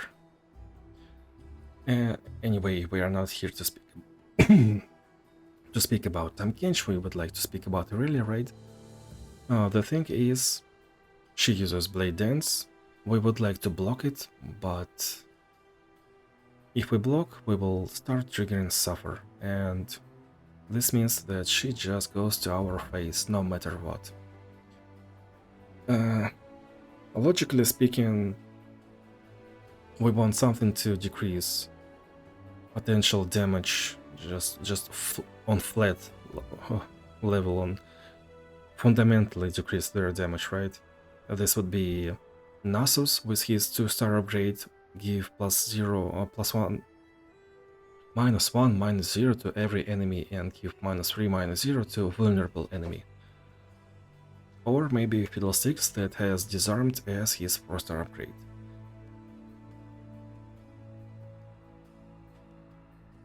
I guess Suffer deals 3 damage, but we can still use Arm to the Teeth Twins, because most of their units have tough. Like in Atrox deck we have 2 1-drops that have tough, and in Wayne's deck one of the units has tough, and we can also juggle equipment, which will make our units healed.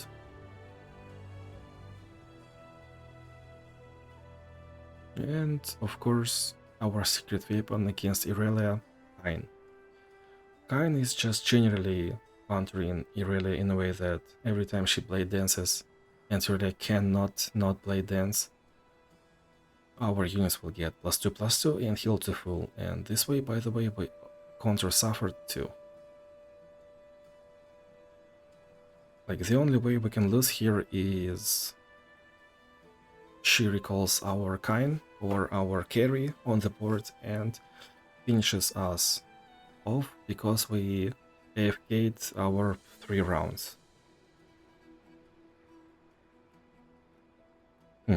Oh, there's also a shop, and this is 2 fights, there will be shop, like, it should be good, actually, if we pick something that is either Nasus, 4-star Fiddlesticks, or Kain, or Arm to the Teeth characters. I had an idea that Kaisa can high roll because, well, we have this Shurima discount, and Kaisa can high roll in a shop easily. It can work too. You can give Kaisa regeneration and just play around having Kaisa on board. She will block everything, she will clear everything, she will be played at 4 mana around 3. This can work too. Okay. And now the finish line. We got these topics.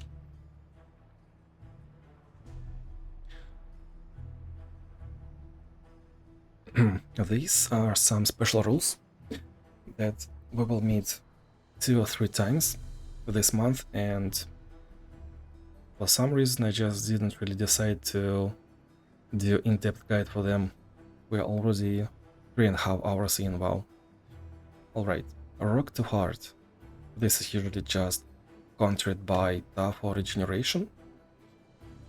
This can be found at Atrox or Vayne, and it also gets countered by Kench. Next, Mountain Peak. Mountain Peak is usually gets countered by heavy units, so Volibear, Elder Dragon, Mordekaiser, Ornn, you just don't be shy to keep this high cost champion in your hand, and well, maybe it will be played round 1. At this moment, Mountain Peak is probably the only special rule where I can see myself using Nautilus. In every other special rule, I just don't, sadly. Next, Lingering Shadows.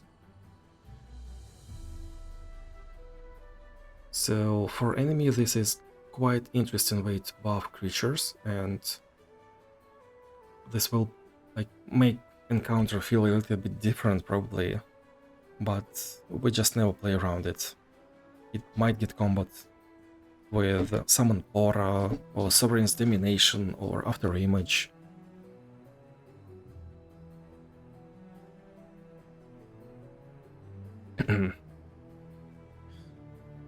But that's not something that we are playing around. Yes, it does. We can combo Lingering Shadows with Misfortune, Gwen, Mordekaiser, but right now it just doesn't feel like worth it. It's way too slow and stuff. Maybe if Mordekaiser gets Constellation it will be fun, but right now Gwen is used in Unstoppable Force encounters and something else that is harder. Misfortune kind of too. And she's gone. Unstoppable Force. Oh. Now we are laying right here, right? What a beautiful life.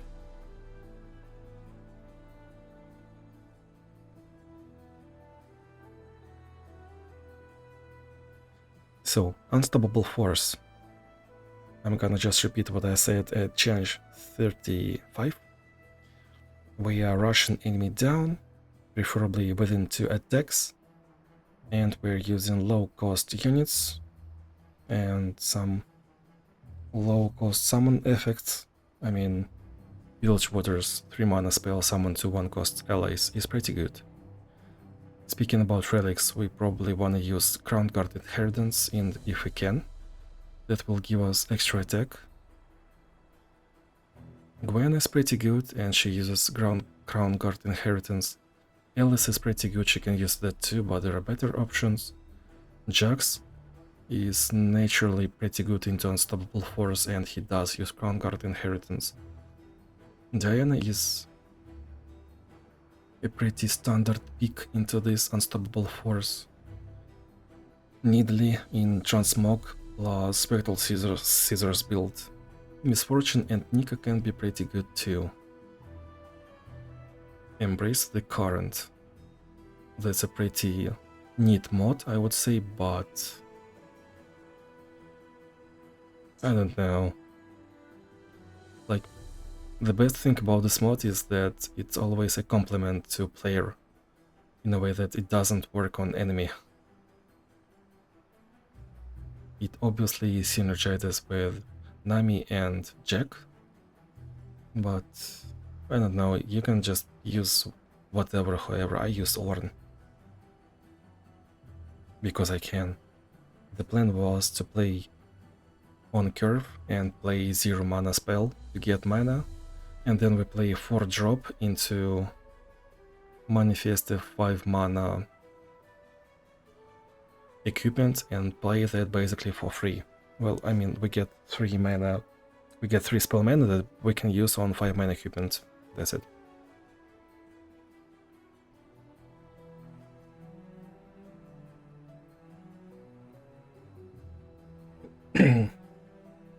Next, after image. This is a pretty very going. You did this because why? So I can do this, what?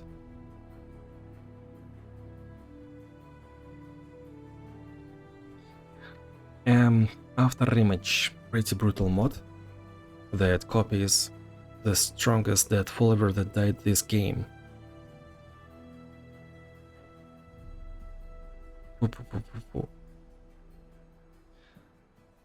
And that's a follower, not a hero, which means that Oath of the Guardians is a pretty good choice. This can be countered by Evolve. This can be countered by equipment, especially Arm to the Teeth Twins. Did I say that Kaisa is pretty good? Well, Evolve is good, Kaisa is good. Then, Engard. Engard is usually good for Garen, Kain. My go-to for this mod is Garen, Kain, Ekka due to his 2-star upgrade for -1 mana cost on created cards. Wild Inspiration, right? Lee Sin is pretty good too, so we can just walk out Lee Sin. And Lee Sin will always have 2 spells to proc his +8/+8. Luxie is pretty good too because she has Archangel Staff. I mean, she can use Archangel Staff, that's a pretty good choice. And Barrier, so we can use Barrier and single combat, so it will be great on your conditions every round. We can use 3-star Atrox due to tough, and it's just generally good. Vayne 4 stars is just a bit worse, but still pretty good.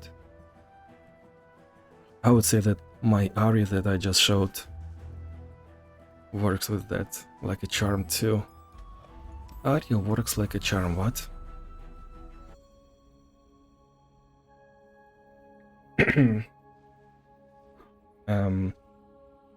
The trio with Phalanx at 4 stars. Leona, Ambessa, Yumi, for obvious reason, because of the Phalanx. Single combat targets your ally. So much for Snorlax. Why? Why do... Oh my god. No. Go. Nasus and card. Nasus Fiddle might be a bit worse, but still, like, somewhat choice. It's at least a choice, right? Fiddlesticks gives enemies -1, -0. So you can trade on your own terms. Nasus, same reason, but you will also get +2/+2 on your survived. +1/+1 or +2/+2, I forgot. Whatever. Then, magic number. This is a 1 per hour mod. You just play something that is extremely heavy and have fun. By extremely heavy, I mean extremely heavy. Like, I do this. So I can Oath of the Guardians, shuffle Aurelion Soul in, and then play Aurelion Soul for free. Like this, heavy. Then we have small stuff. 31, 58. This month we have 2 legendary small stuff encounters.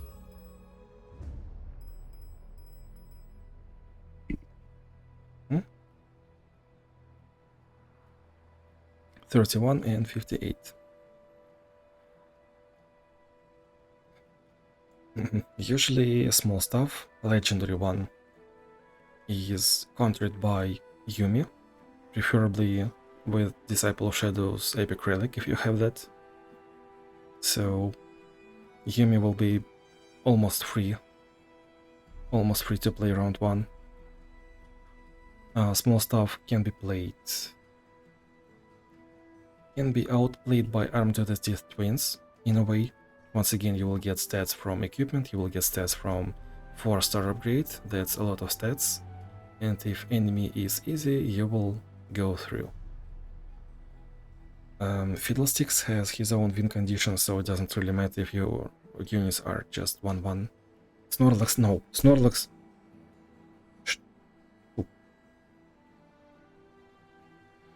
Caitlyn can control board not through stats, that's a pretty good choice too. Well, in this one, in 51, or in 30... What?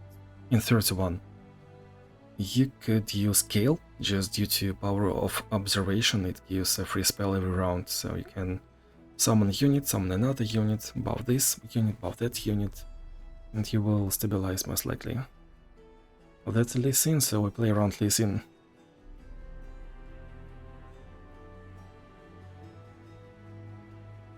Oh my god, I have to clean now. Remove the imperfection.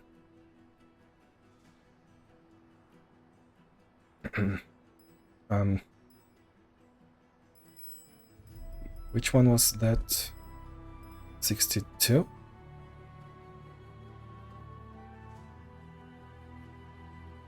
Snorlax.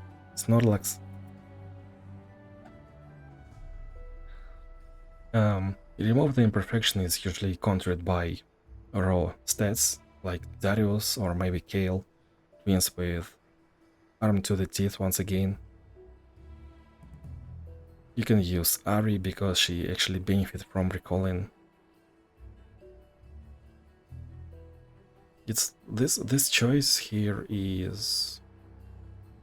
It actually makes a lot of difference in a way that it's either hard challenge or extremely easy one.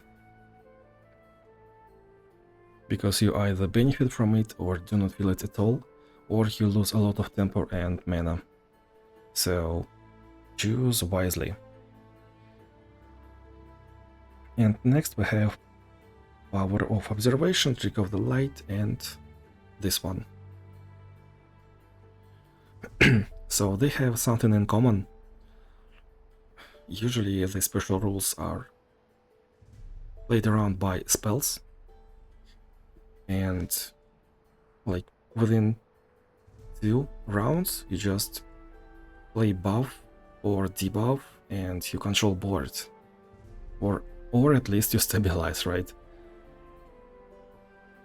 Usually, just like in mass sorcery special rule, I say that this is kind of home task for everyone to get a favorite build that you use for this trick of the light stuff, or get your spell for free stuff, etc, etc. There are at least 20 heroes that can be played easily. Like that list that I gave for meditation and mysticism, it works almost completely. It just...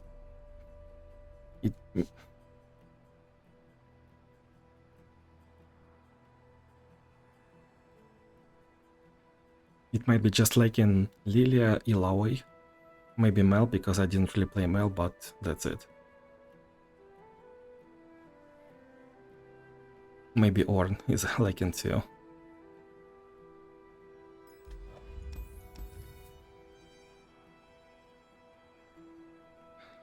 Well, I guess this was it for tonight, for this one. Wow, it hasn't even been 4 hours, wow. So yeah, folks, thanks everyone for being here. I will try to do time steps. I will just try, okay? I will try to like divide stuff into... I will have some structure and it will take like half an hour, I think. So as soon as I can. Yeah, take care and plan ahead, have fun.